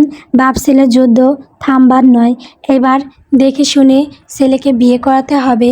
তবে যদি স্বামী তার একটু থামে, তবে আজমাইন যেন হাঁপ ছেড়ে বাঁচে। কেননা হীরের আংটির কথা বেমানুম বলে গেছে ওর বাপ। মূলত এটাই চেয়েছিল আজমাইন। ড্রাইভিং লাইসেন্সের প্র্যাকটিক্যাল পরীক্ষা দিয়ে বাবার সাথে ফিরেছে নূর। বাইরে যা গরম, এসি অন করে দিয়ে বোরকা চেঞ্জ করলো সে। সাদা সুতির কুর্তি গায়ে জড়িয়ে ওড়না পেঁচালো মাথায়। রাশেদ সাহেব গরমে হাঁপিয়ে গেছেন। নূর রান্নাঘরের উদ্দেশ্যে বের হলো। ঠান্ডা ঠান্ডা লাচ্ছি বানিয়ে রাশেদ সাহেবকে দিব। এরই মধ্যে অনুভব এসে হাজির। কি করো পুপি? লাচ্ছি বানাই। আব্বুজান, তুমি খাবে? অনুভব ফ্রিজ থেকে দই বের করতে করতে বলল, তা খাবো, তবে তোমাকে হেল্প করব। ভাতিজা তার কোনো উদ্দেশ্য নিয়ে এসেছে তা বোঝা যাচ্ছে। না হলে সাহায্য করতে আসে নাকি? আর এই ভর দুপুরবেলায় পড়ে পড়ে ঘুমানো ছেলেটা তাকে হেল্প করতে এসেছে, তা অবিশ্বাস্য। সে ছোট ছোট চোখে জিজ্ঞেস করে, কি চাই? হ্যাঁ, কথা শুনতে পারল না অনুভব। চোখ পাকিয়ে বলে, ও ফুপি, তুমি এত আস্তে কথা বলো, নিজের কথা তো নিজেই শুনতে পাও না? নূর হাসে। সে আস্তে কথা বলতে পছন্দ করে। তাছাড়া ছোটবেলা থেকে কারোর সাথে তেমন কথা না বলতে বলতে কণ্ঠস্বর যেন নিচু হয়ে গেছে। এবার সে খানিকটা জোর গলায় বলল, আচ্ছা আচ্ছা, কী চাই তোমার? এমনি এমনি তো বাবুর দেখা পাওয়া যায় না। অনুভব আমতা আমতা করে বলে, আম্মুকে বলেছি টাকা দিতে, আমার একটি ঘড়ি পছন্দ হয়েছে, সে দিল না। তোমার তো অনেক টাকা দিবে। কিছুক্ষণ স্থির চোখে তাকিয়ে হেসে ফেলল নূর। স্নিগ্ধ হাসি দেখে অনুভবও হাসলো। গ্লাস হাতে নিয়ে নূর বলল, তোমাকে টাকা দিলে ভাবি রাগ করবেন, তার থেকে ঘড়িটা কিনে দেই, চলো, আজ ফ্রি আছি। অনুভব মাথা নাড়ে। নূর লাচ্ছির গ্লাস অনুভবকে দিয়ে 2 গ্লাস নিয়ে রাশেদ সাহেবের ঘরে যায়। রেহেনা তার বড় মেয়ে রেহার সাথে কথা বলতেছে। কথা কম, খিটমিট করছে বেশি। এই মেয়ের সাথেও তার বোনা হয় না সেই কবে থেকে। মেজাজ তার বিগড়ে গেছে নূরের জন্মের পর থেকে। 3 ছেলে মেয়েদের কাউকে যেন পছন্দ করছেন না। নূরকে একটু বেশি অপছন্দ। বয়স বাড়ার সাথে সাথে তার এই অপছন্দ বাড়ছে। এখন কথা হচ্ছে নূরকে নিয়ে। রাহা ওর নতুন বাড়ির ডেকোরেশন করাবে। ওর ছেলেরা তাই চাইছে তাদের একমাত্র খালামণিকে দিয়ে ডেকোরেশন করাবে। নূরের পছন্দ সম্পর্কে ওদের ধারণা আছে। একথা নিয়ে হইচই করছেন রেহেনা। নূরের ওখানে যাওয়ার দরকার নেই, মেয়ে মানুষ দিয়ে কেন কাজ করাবে। মায়ের এই পাগলামি কখনোই গুরুত্ব দেয়নি রাহা, আজও দিল না। উল্টে রাশেদ সাহেবকে বলল, বনুকে পাঠিয়ে দিও আব্বু, ও এসে রুমটা দেখে যাক, আমার সাথেও দেখা হবে। কতদিন তো বাসায় যায় না। নূর সবে রুমে এসেছে, স্ক্রিনে রাহার মুখটা দেখতে এগিয়ে এলো। কেমন আছো আপু? এতক্ষণে স্বস্তি মিলল রাহার। ভালো, তুই কেমন আছিস? আলহামদুলিল্লাহ। কতদিন এমুখও হও না তুই, আয় অনুভবকে নিয়ে। ছেলেগুলোর জ্বালায় বাসি না। রুমটা কিভাবে ডেকোরেশন করতে হবে এসে দেখিয়ে দিয়ে যা। নূর মাথা নাড়ে। বাবার সাথে থেকে থেকে সে এই অভিজ্ঞতা আয়ত্ত করেছে ভালোভাবে। তবে রাশেদ সাহেবের ইচ্ছে তার এই ব্যবসা ছোট মেয়ে নূর সামলাবে। যদি এখনও সেই ঘোষণা দেননি, দিলে সাইমন হয়তো বাড়িতে ঝড় উঠাবে। এজন্য একটু রয়ে সয়ে কাজ করবেন। আগে মেয়েটা আর একটু বড় হোক। কিছুক্ষণ রাহার সাথে কথা বলে ফোন কেটে বলেন, তাহলে তো একটা কাজ বেড়ে গেল। নতুন যে কাজটা পেয়েছি সেখানে একবার গিয়ে দেখে আসলে ভালো হতো না? গেস্ট ছেলেটা লাক্সারি হোটেল দিচ্ছে। বাড়ির কাজটা ভালো হলে নাকি হোটেলের জন্য বুকিং দিবে। তাই ভাবছিলাম তুই একবার গিয়ে দেখে আসতি। নূর খানিকক্ষণ চিন্তা করে বলল, সাথে তো কাউকে নিয়ে যেতে হবে। দাদুভাইকে নিয়ে যা, দুই মা ছেলে গল্প করতে করতে চলে যাবি। তাছাড়া ফারিন তো যাচ্ছে তোর সাথে। রাশেদ সাহেবের কর্মচারী ফারিন, সে বেশিরভাগ নূরের সাথে থাকে। বলতে গেলে দূরে কোথাও যেতে হলে বা সাথে যায়, তবুও মাঝে মাঝে অনুভব সাথে যায়। বেশি দূরের পথ হলে রাশেদ সাহেব নিজে অনুভবকে সাথে দেন, যাতে মেয়ে তার বোর্ডিং ফিল না করে। নূর খানিক সময় নিয়ে বলে, আমি ভেবে বলবো, ও হ্যাঁ, তোর লাইসেন্স এর রেজাল্ট কালকে দিয়ে দিবে। অনলাইন থেকে কার্ড ডাউনলোড করে দিব, তাহলে তো তুই গাড়ি নিয়ে যেতে পারবি। কোনো চিন্তা নেই। রেহানা শুধু শুনে গেলেন। তিনি ঠিক করে নিয়েছেন যে আর কোনো সন্তানদের কথায় নাক গলাবে না, তার কথার দাঁড় দাঁড়ে না কেউ, তাই কথা না বলাই উত্তম। চুপচাপ লাস্যিতে চুমুক দিলেন রাশেদ সাহেব। আজমাইনকে অবগত করলেন নূরের যাওয়ার বিষয়টা। তবে দু একদিন পর আজমাইন আশ্বাস দিল যে সে নিজে এসে নিয়ে যাবে নূরকে, যাতে কোনো সমস্যা না হয়। বিকেলে নূর বের হয় রাহাদের বাড়ির উদ্দেশ্যে। সঙ্গে রয়েছে অনুভব। কাছে ধারেও রাশেদ সাহেব মেয়েকে কোথাও একা ছাড়েন না। আগে নিজে নিয়ে যেতেন, এখন বয়স হয়েছে তাই ছোট অনুভবকে সাথে পাঠায়। নূরের চেয়ে 4 বছরের ছোট অনুভব ক্লাস 9-এ পড়ে এবার। তবে ফুপির সাথে তার বেশ ভাব। সাহারাকে দমিয়ে রাখা গেলেও অনুভবকে দমাতে পারে না ওর মা। একটু ঘাটতারা কিনা এই যে নূরের সাথে বের হয়েছে, একথা অনুপমা শোনার পর বারণ করেছে, কিন্তু কে শোনে কার কথা। ঠিকই গাইতে গিয়ে হাজির অনুভবের পছন্দের ঘড়ি কিনে দিয়ে সাহারার জন্য একটা কুর্তি কিনে আরার বাড়িতে গেল। ভাগ্নেদের জন্য এক গাদা খাবার কিনতে হলো, না হলে সবগুলো মুখ ফুলিয়ে বসে থাকবে। বড় হয়েছে কিন্তু বাচ্চামো স্বভাব যায়নি কারো। রাহা আর নূরের বয়সের পার্থক্য 19 বছর 5 মাসের। বোনকে সে কোলে পিঠে করে মানুষ করেছে। মায়ের চেয়েও রাহার কাছ থেকে বেশি ভালোবাসা পেয়েছে তার।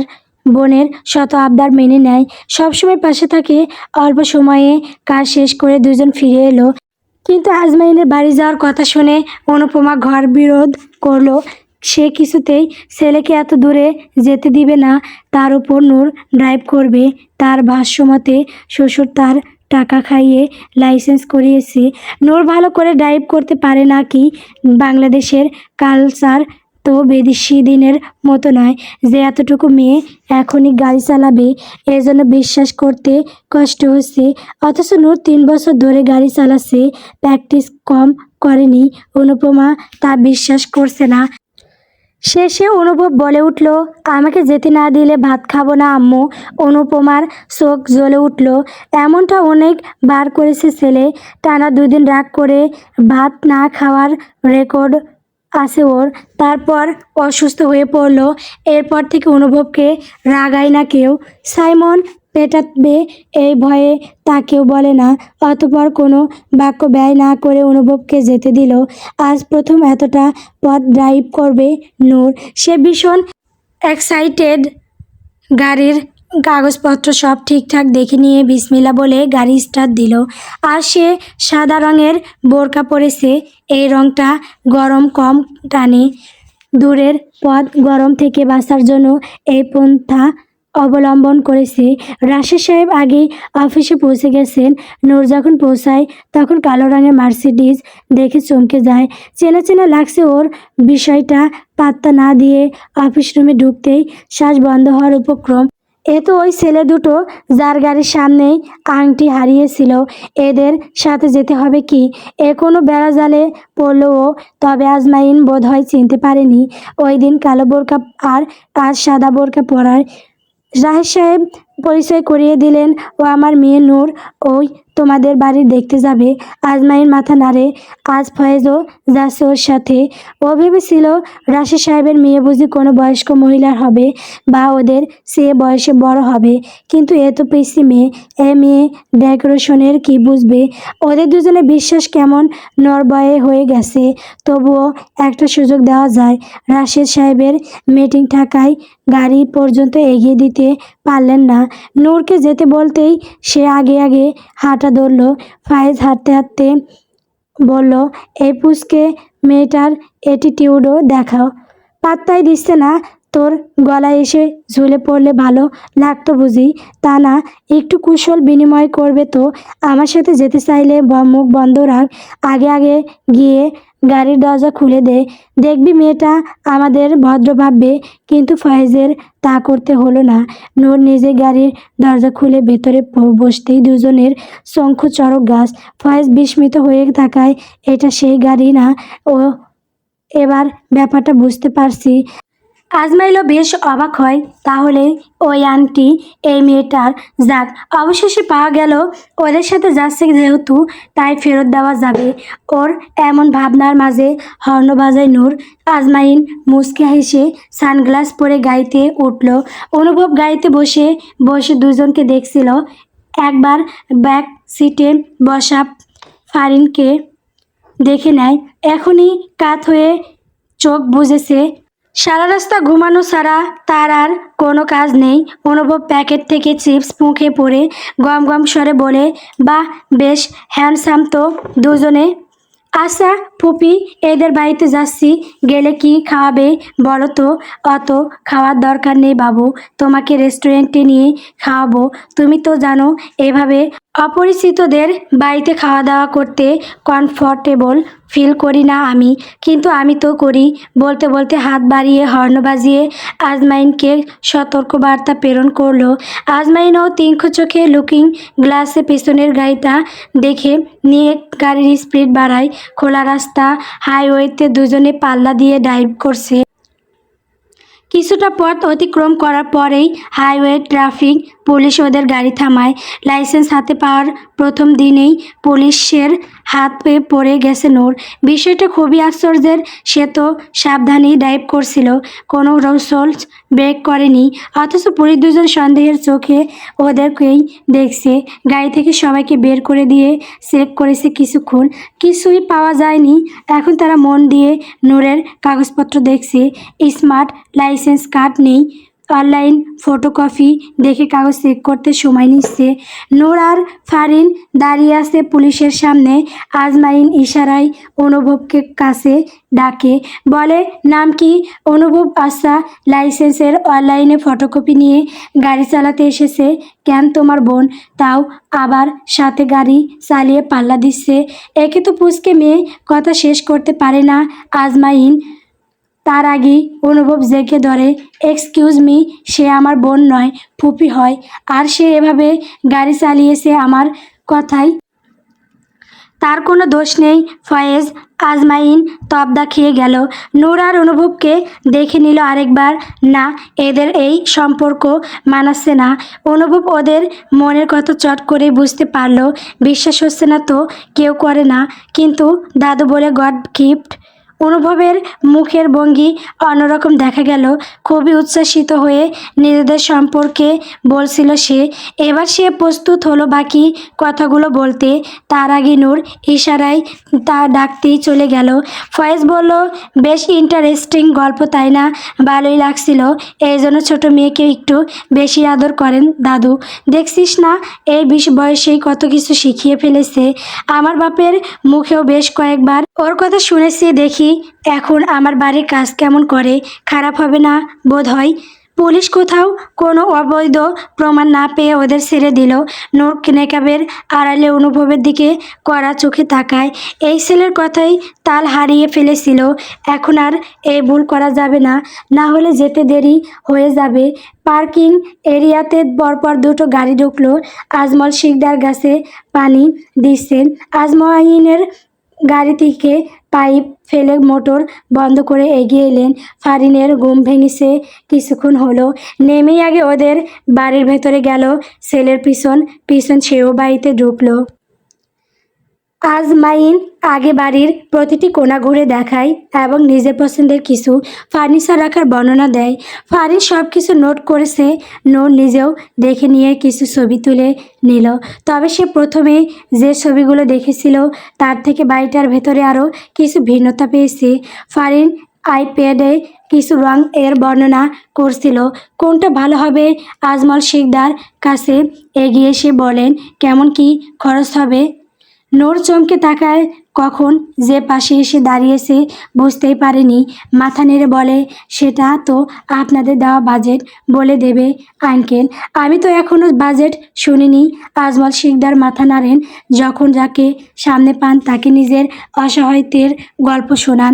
মানুষ না পেলে আকাশ পানি গাছপালা কেউই বাদ যায় না।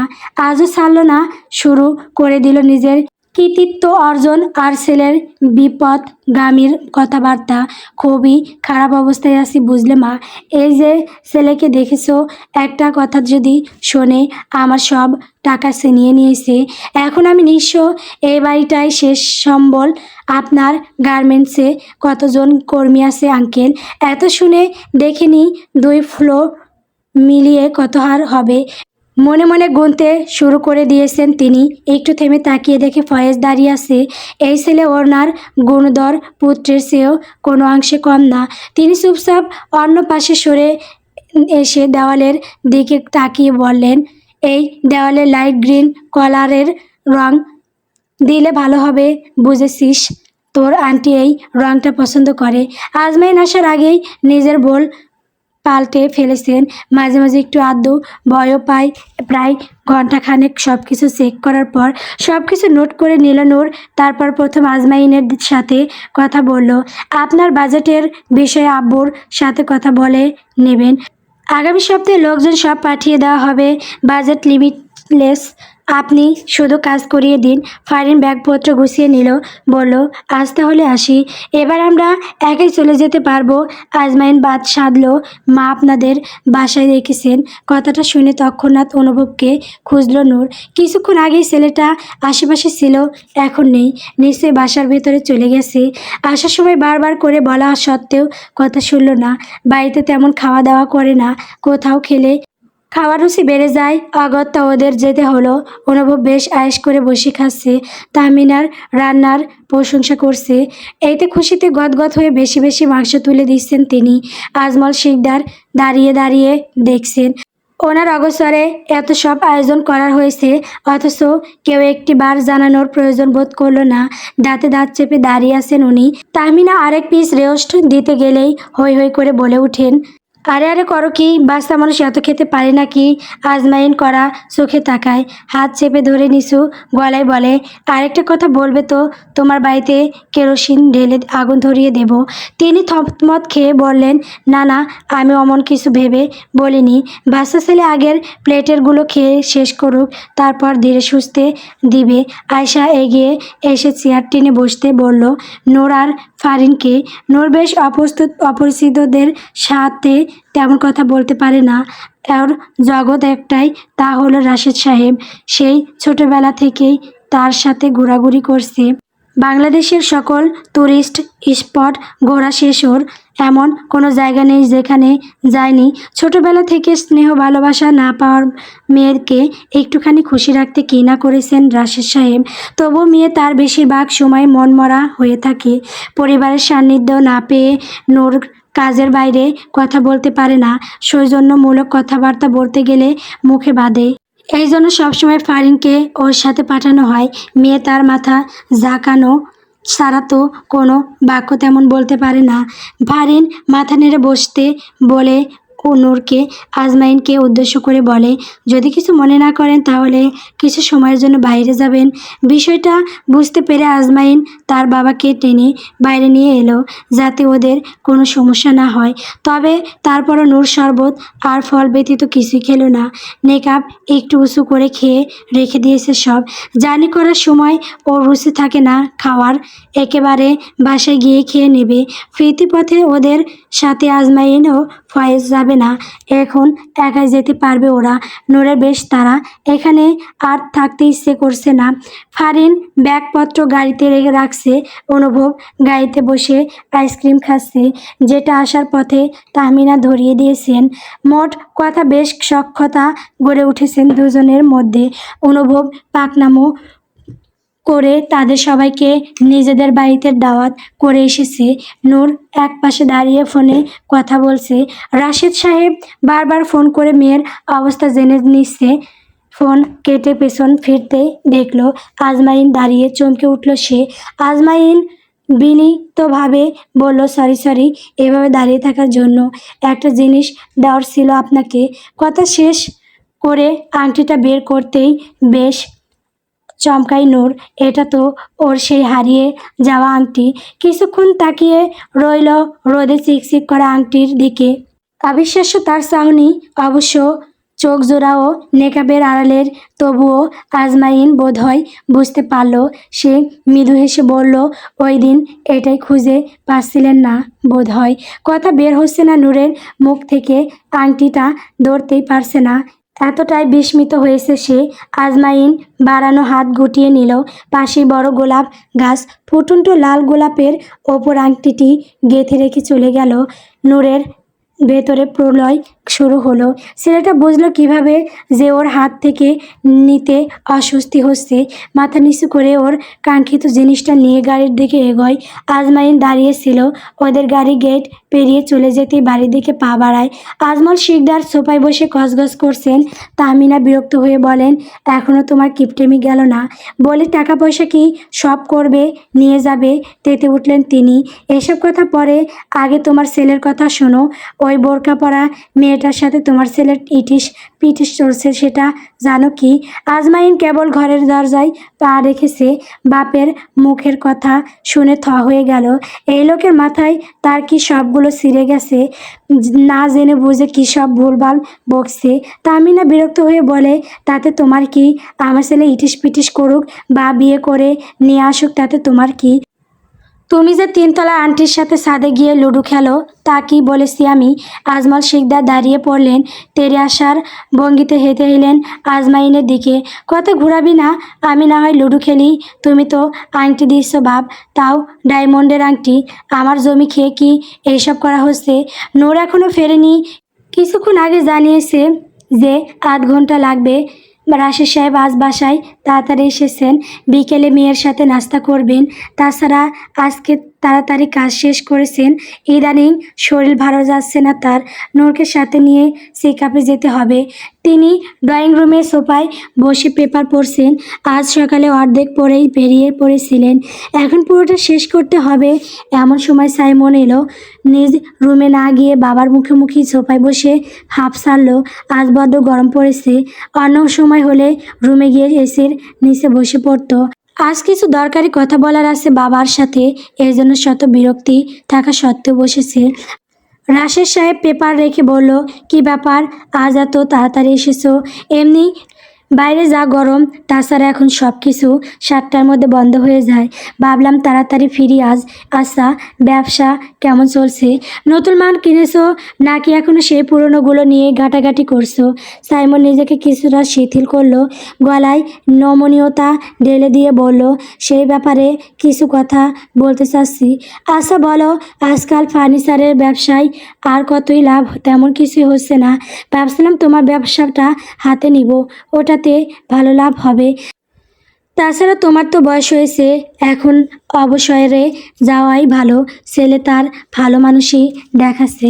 ইনিয়ে বিনিয়ে এই ব্যবসাটাও হাত করতে চাইছে। রাশিদ সাহেব অনন্ত নিজের ছেলের মনোভাব বুঝেন। সে বলেন, তোমার বর্তমান ব্যবসাও আমার হাতেই ছিল, আমি সব গুছিয়ে দিয়েছি। ফার্নিচারের নকশা সহ সব কিছু আমি ঠিক করতাম।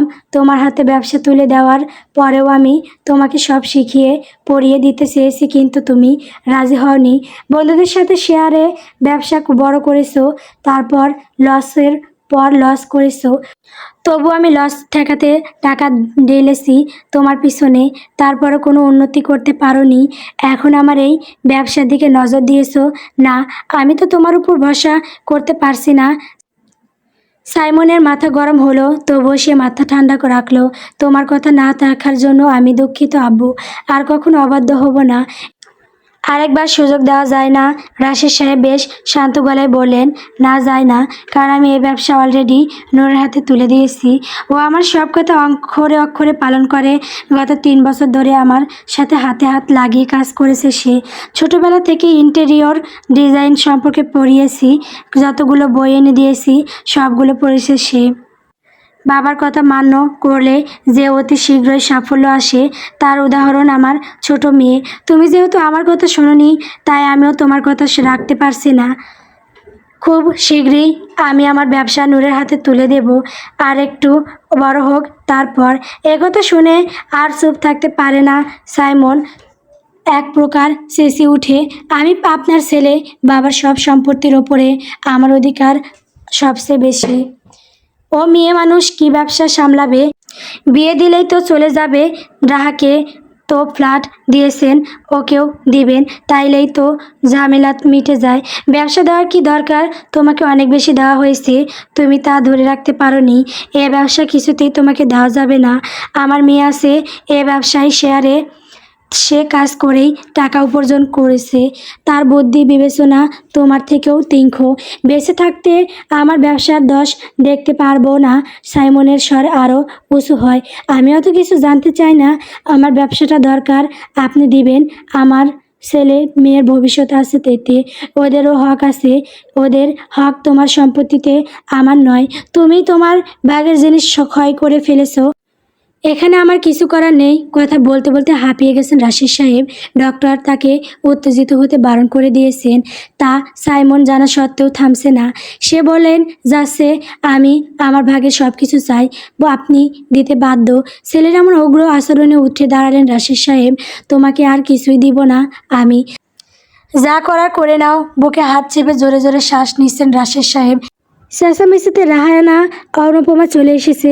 রেহেনা দ্রুত স্বামীকে ধরলেন, বাবার সাথে এমন ব্যবহার করছিস কেন তুই? জানিস না মানুষটা অসুস্থ? সাইমন হুঁশ ফিরে পেল। এতটা চেঁচিয়ে বলা উচিত হয়নি তার, ভালোভাবে বুঝিয়ে বললেই হতো, কিন্তু মাথা গরম ছিল। ব্যবসায় প্রতিদিন লস করতে গেলে কার মাথা ঠিক থাকে? এই জন্য রাগের মাথায় উল্টাপাল্টা বলে ফেলেছে। নোট দরজায় পা রাখতেই দেখতে পেল রাশিদ সাহেব হাঁপাচ্ছেন। সে দৌড়ে গিয়ে তাকে ধরলো। নেকআপ খুলতেই ওর চিন্তিত চেহারা দেখা গেল। কি হয়েছে জানে না, তবে আপাতত বাবাকে শান্ত রাখতে হবে। রাশিদ সাহেবের বুকে হাত বুলিয়ে বলল, শান্ত হও আব্বু, ডক্টর তোমাকে সবসময় শান্ত থাকতে বলছেন। রুমে চলো, ওষুধ দিচ্ছি। ওরা যেতেই অনুপমা চেপে ধরল সাইমনকে, এভাবে বাবার সাথে চেঁচামেচি করছো কেন? জানো না উনি অসুস্থ? সাইমন ঠান্ডা মাথায় সবটা খুলে বলল, অনুপমা নিজেও চিন্তিত হয়ে বলল। খানিকক্ষণ ভেবে বলল, এত সহজ নাকি? তুমি খামোখা মাথা গরম করতে গেলে কেন? নূরকে বিয়ে দিলেই তো সব সমস্যার সমাধান পাওয়া যাবে। তখন রাহার মতোই ফ্ল্যাট দিবেন বাবা।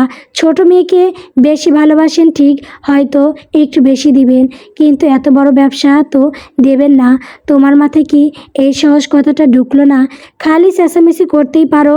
সাইমন ভেবে দেখলো কথা ঠিক বলেছে অনুপমা, এসব তো ভেবে দেখিনি। স্ত্রীকে বাহাবা দিয়ে বলে, ভালো কথা বলেছো তুমি, কিন্তু আব্বুর হাবভাব ভালো না। এক কাজ করি, এখনই ভালো সময় নূরকে বিয়ে দেওয়ার। বিয়ের বয়সও হয়েছে, আব্বু না করবেন না। ছেলে পাওয়া কি এত সহজ হবে? তোমার বোন ধার্মিক, বাবা ধার্মিক, ছেলে ছাড়া নূরের বিয়ে দিবে না বলেছেন। এখন এমন ধার্মিক এবং ভালো ছেলে খুঁজে পাওয়া মুশকিল। তোমার বাবা যা খুঁতখুঁতে স্বভাবের, এত সহজে ছেলে পছন্দ হবে না। হঠাৎ সাহারার কথা মনে পড়তেই সাইমন বলে উঠল, আমাদের সাহারার আগে কি নূরকে বিয়ে দিতে রাজি হবে বাব্বু? অনুপমার মনে পড়ে গেল বছর দুয়েক আগের কথা। রাশেদ সাহেব বলেছিলেন যে বিয়ের বয়স হলেই নূরকে ভালো পাত্র দেখে বিয়ে দেবেন। তখন অনুপমা ঘর বিরোধ করেছিল, তার মেয়ের আগে নূরকে বিয়ে দিতে দিবেন না। মেয়েকে অনেক পড়াবেন, চাকরি করাবেন। তাছাড়া সাহারার আগে নূরকে বিয়ে দিলে কি তার মেয়ের ভালো জায়গায় বিয়ে হবে? এমনিতে ভাইজির যে ফুপি ছোট, একথা শুনলে ভালো সম্বন্ধ আসবে না। তার উপর নূরের আগে বিয়ে হলে তো সাহারার বিয়ে হবে না। এসব ভর্ৎসনা করেছিল শ্বশুরের সামনে। তখন রাশেদ সাহেব কথা দিয়েছিলেন যে সাহারার আগে তিনি নূরের বিয়ে দেবেন না। এখন কথা তুললে আবার না জানে কি হয়। অনুপমা শুকনো ঢোক গিলে বলে, দরকার পড়লে সাহারার বিয়ে আগে দিব। লোভ রক্তের সম্পর্ক কেউ ছিন্ন করে, লোভে পড়ে মানুষ পাপের কথা ভুলে যায়, ভুলে যায় আখিরাতের কথা, হাসরের ময়দানের বিচারের কথা। তারা হয়তো জানে না মন ভাঙা মানুষের সেজদা আল্লাহ কবুল করে না। রক্তের সম্পর্কের অমর্যাদা করলে কি ভয়ানক পরিণতি হবে তা বুঝলে হয়তো এ কাজ কেউই করতো না। আমরা শুধু মানুষকে কষ্ট দিতেই জানি, অথচ একটুখানি ভালোবাসা দিলে পৃথিবীতে শুধু ফুল ফুটতো, কাটা হতো তার উপমা। নূরের মতো ফুলের অনেক উপমা আছে হয়তো, কিন্তু সে উপমা চাইলেই তার ভাই হতে পারতো বোনকে আগলে রাখতে। সম্মান সমাজের কথা ভেবে কাছের মানুষকেও পর করে দিয়েছে। পৃথিবীতে ক্ষণিকের শান্তির জন্য নিজের মেয়েকেও বলিদান দিতে চাইছেন। মানুষের মাথা কাজ না করলে হুটহাট ভুল সিদ্ধান্ত নিয়ে ফেলে। সাহারার জন্য একটি ছেলে দেখেছে সাইমন। দেখতে ভদ্রলোক মনে হয়, বিদেশের একটি সুনামধন্য কোম্পানিতে চাকরি করে। বিয়ের পর বউ নিয়ে বিদেশে পাড়ি দিবে এমনটাই কথা বলেছে। শুধু কি তাই, ঘটা করে পাত্রপক্ষ দেখতে আসবে, পছন্দ হলে রিং পরিয়ে রেখে যাবে। হঠাৎ বাবা মায়ের এমন সিদ্ধান্তে স্তব্ধ সাহারা। প্রতিবাদ করার সময়টুকু পেল না। মা তো খিটখিটি, বাবার সাথে তো কথা বলার সাহস নেই। সে আপাতত রাশেদ সাহেবের বুকে মাথা রেখে কাঁদছে। হেঁকসে তুলে ফেলেছেন কাঁদতে কাঁদতে। পাশে নূর অপরাধীর মতো দাঁড়িয়ে আছে। রেহেনা বেগম ছেলের কাজে মহাবিরক্ত। এখনই মেয়েকে বিয়ে দেওয়ার এত তাড়া কিসের? সে কিছুটা দেরে গলায় বলল, ছেলেটার মাথাটা একেবারে গেছে। মেয়ের বয়স কত? এত তাড়াতাড়ি বিয়ে দেওয়ার দরকার কি? আমাদের কি কম আছে যে খাওয়া পড়ার সমস্যা হবে? রাশেদ সাহেব নাতনির মাথায় হাত বুলিয়ে দিয়ে বলেন, সেটা তোমার ছেলেকে বলো। ওর গবর ভরা মাথায় যে কিছু নেই তা আমার চেয়ে ভালো কে জানে। ও তো নিজের মেয়েকে বিয়ে দিতে চাইছে না, চাইছে আমার ছোট মেয়েকে বাড়ি থেকে সরাতে, যাতে ওর হাতে ব্যবসা তুলে দেই। পুরোপুরি না দাও শেয়ারে নিতে পারো তো, তাহলে এত তাড়াতাড়ি মেয়েটাকে বিয়ে দিতে চাইতো না। তাছাড়া তোমার মেয়ে এত বড় ব্যবসা কিভাবে সামলাবে? আজ বাদে কাল ওরও বিয়ে হবে। জামাই যদি কাজ করতে না দেয়, তার সে ভাইয়ের সাথে শেয়ারে থাকুক। সাইমন তো ওকে ফেলে দিবে না। রেহেনা কঠোর দৃষ্টি দিলেন নূরের দিকে, তুমি বাবাকে বোঝাও, না হলে তোমাদের দুজনের জন্য ওর লাইফ নষ্ট হবে। এবার রাশেদ সাহেব রেগে গেলেন, আমি চোখ বুঝলে তোমরা সবাই মিলে আমার মেয়েটার সাথে কি করবে তা ভালো করেই জানা আছে। বেঁচে থাকতে কত কিছু দেখেছি। ব্যবসাটা আমি নূরকেই দিব। তোমার ছেলে যত ফাঁদ পাতুক, আমাকে আটকাতে পারবে না। আমার মেয়ের জন্য আমি আছি। এমন পাত্রের হাতে তুলে দিব যে ওকে সম্মান করবে। ওর কাজের সাথে হবে। রেহেনা কথা বললেন না। আজকাল তার কথা বলতে ভালো লাগে না খুব একটা। একা একা থাকতে স্বাচ্ছন্দ্য বোধ করেন। রাশেদ সাহেব সাহারাকে উদ্দেশ্য করে বলে, তোর বাবার কথা স্যার, ওকে আমি সামলে নিব। তোকে আমি দেখে শুনে বিয়ে দিব। দাদু ভাইয়ের ওপর ভরসা আছে তোর। সাহেরা মাথা তুলে তাকায়, ফুপিয়ে ফুপিয়ে বলে, কিন্তু আমি এখন বিয়ে করতে চাই না দাদু ভাই। পড়াশোনা করতে চাই, চাকরি করতে চাই। হতাশার নিঃশ্বাস ছেড়ে রাশেদ সাহেব বললেন, আমি তোর বিয়ের আটকাতে পারবো না। তোর বাবা আমার কথা শুনবে না, কিন্তু একটা ভালো পাত্র ঠিক করে দিতে পারি যেখানে তুই পূর্ণ স্বাধীনতা পাবি। এবার তুই বল কী চাস? ভালো মন্দের পার্থক্য আশা করি বুঝিস। নূর বাবার পাশে বসে বলল, মাম্মামের লাইফ শেষ হতে দিও না আব্বু। তুমি একটা ভালো ছেলে দেখো। সাহারার মন খারাপ কমে না। সে চুপচাপ রুম ছেড়ে বেরিয়ে যায়। নূর ওর পিছনে পিছনে যায়, হাত টেনে ধরে বলে, এভাবে কেঁদো না প্লিজ, আমার খারাপ লাগছে। তোমার হাসি সুন্দর নেই, কী করবো বলো? এইভাবে স্বপ্ন ভেঙে যাওয়া দেখতে পারবো না। আব্বু তো বলেছে সে ভালো পাত্র দেখবে। নামাজ পড়েছো? মাথা এপাশ ওপাশ দুলিয়ে না বোঝায় সে। নূর ঠোঁট উল্টে বলে, নিজের মনের কথাগুলো তাকে না বললে সমাধান করবে কিভাবে? আল্লাহর কাছে কিছু চাইলে সে কখনোই ফিরিয়ে দেয় না। নামাজের সময় হয়ে গেছে, তুমি নামাজ পড়ো, আমিও যাই। অনেকগুলো অর্ডার জমে আছে, দেরি হলে আব্বুকে কথা শুনতে হবে। সাহারা মাথা নাড়ে, তার কান্না কমে এসেছে। নূরের কথা মেনে সে নামাজে দাঁড়ায়। হুট করেই কেমন শান্তি অনুভব করে সে। ভীষণ ভালো লাগা শুরু করে। নূর নামাজ শেষে কোরআন পড়তে পারে না আজ। আজমাইনের বাড়ির কাজ ধরে। আসবাবপত্র, রং, লাইটিং এর ডিজাইনগুলো সিলেক্ট করতে হবে। যদিও পুরোটা শেষ করতে পারবে না, তবুও যতটুকু সম্ভব শেষ করবে। ফোনে সূরা আর রহমান চালিয়ে দিয়ে কাজে মন দিল সে। ঘুমাতে ঘুমাতে বেশ দেরি হলো, প্রায় 3টা বাজতে চলছে। একেবারে তাহাজ্জুদ পড়ে ঘুমালো। সকাল সকাল ঘুম থেকে ওঠার অভ্যাস আছে ওর। ফজরের নামাজ পড়ে আগে ছাদে যায় সে। প্রতিদিন ভোর হতেই আসে। এই ছাদ ওর শান্তির জায়গা। চারপাশে নানা ধরনের গাছ, লাল, হলুদ গোলাপ, হাজারি গোলাপ, অর্কিড, কাঠগোলাপ সহ আরও নানা রকমের গাছ। সে বিশেষভাবে এগুলোর যত্ন নেয়। সকাল বিকাল 2 বেলা গাছের পরিচর্যা করে। ছাদের এক কোণায় বেশ সড়সড় একটি চৌবাচ্চা রয়েছে, সেখানে কিছু পদ্ম ফুল ফুটে আছে। দেখলেই হাসি ফুটে নূরের মুখে। তার সবচেয়ে পছন্দের ফুল এটা। এদের স্পেশালিভাবে যত্ন করে সে। যখন বৃষ্টি হয়, নূর ছুটে আসে ছাদে। টিপ টিপ করে বৃষ্টির পানি যখন চৌবাচ্চায় পড়ে, তখন পানির সাথে সাথে পদ্মা পাতাগুলো দুলে উঠে। পানির ঢেউ এসে দুলিয়ে দেয় তাদের। দেখতে বড়ই ভালো লাগে। নূরের খুশি আর ধরে না। বৃষ্টিতে ভিজতে ভিজতে চোখে পলক ফেলতে ফেলতে উচ্ছ্বাসিত হয়ে দেখে সে। ভাবে কতই না সুন্দর সৃষ্টিকর্তার সৃষ্টি। যতই দেখে ততই মুগ্ধ হয়। গাছের গোড়ায় পানি দিয়ে কিছু গাছের পাতা কেটে দিল সে। তারপর ঘুরে ঘুরে দেখতে লাগলো। সকালের বাতাস তার ভীষণ পছন্দের।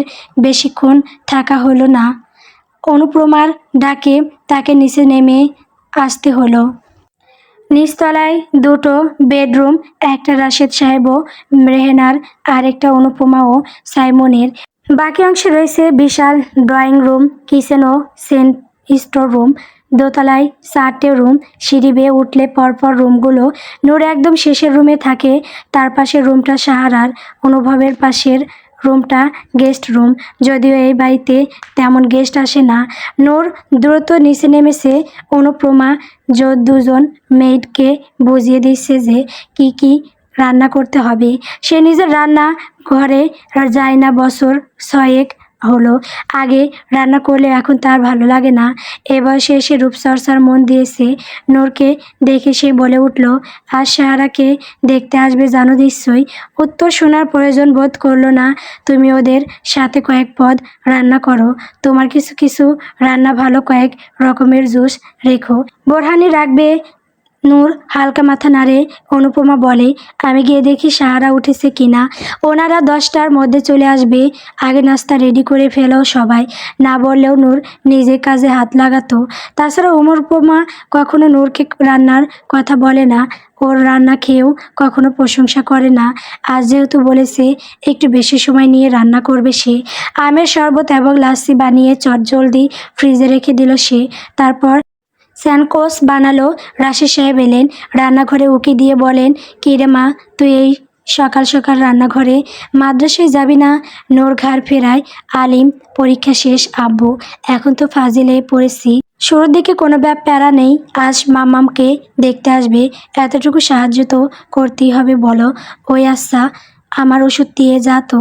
তোর মা নাকি চোখে দেখে না, লেখা পড়তে পারে না, কি মুশকিল। নূর হাসে। তুমি যাও, আমি আসছি। আর হ্যাঁ, বিকেলে ডক্টরের অ্যাপয়েন্টমেন্ট আছে, আজ কোথাও যাবে না। ফারিন ফোন করেছিল, আগের প্রজেক্টের কাজ শেষ, ওদের বেতন দিতে হবে, সব কিছু বুঝিয়ে দিতে হবে, সে কাল দিবে। আগে শরীর ঠিক হোক তারপর। যদি কারো ইমার্জেন্সি টাকার দরকার হয় ফারিন আপু দিয়ে দিবে, আমি কথা বলে নেব। তিনি বুঝলেন যে মেয়ের সাথে কথাই পারা যাবে না, নীরবে প্রস্থান করেন। চলতে চলতে ভাবেন, গভীর ভাবনা আসে মাথায়। একটা মেয়েকে পরিপূর্ণ নারী হিসেবে তৈরি করতে পারে তার মা। নূরকে তিনি ছোটবেলা থেকে মানুষ করেছেন, তবে একজন মেয়েকে কীভাবে বাহিরের মানুষের সাথে চলতে হয়, শ্বশুরবাড়ির সকলের মন জয় করতে হয়, মানুষের সাথে কীভাবে মিশতে হয়, এটা মেয়েকে শেখাতে পারেননি। তিনি নিজেও জানেন না এ নিয়ে মেয়ের শ্বশুরবাড়িতে ঝামেলা না হয়।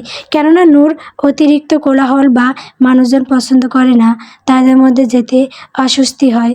মেয়ের ভালো মন্দ বুঝবে এমন পরিবার কোথায় পাবেন তিনি? এসব ভাবনায় দিনরাত মগ্ন থাকেন।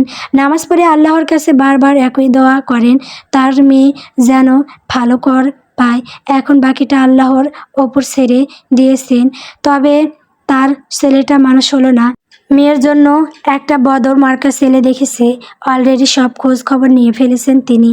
ছেলের যৌথ পরিবার, বিয়ের পর এত মানুষের সাথে মানিয়ে নিতে পারবে কি না সাহেরা? তাছাড়া এখনও তেমন বয়স হয়নি। ওই পরিবারে প্রতিনিয়ত ঝগড়াঝাটি লেগেই থাকে, এমনকি ছেলেটাও তেমন সুবিধার নয়।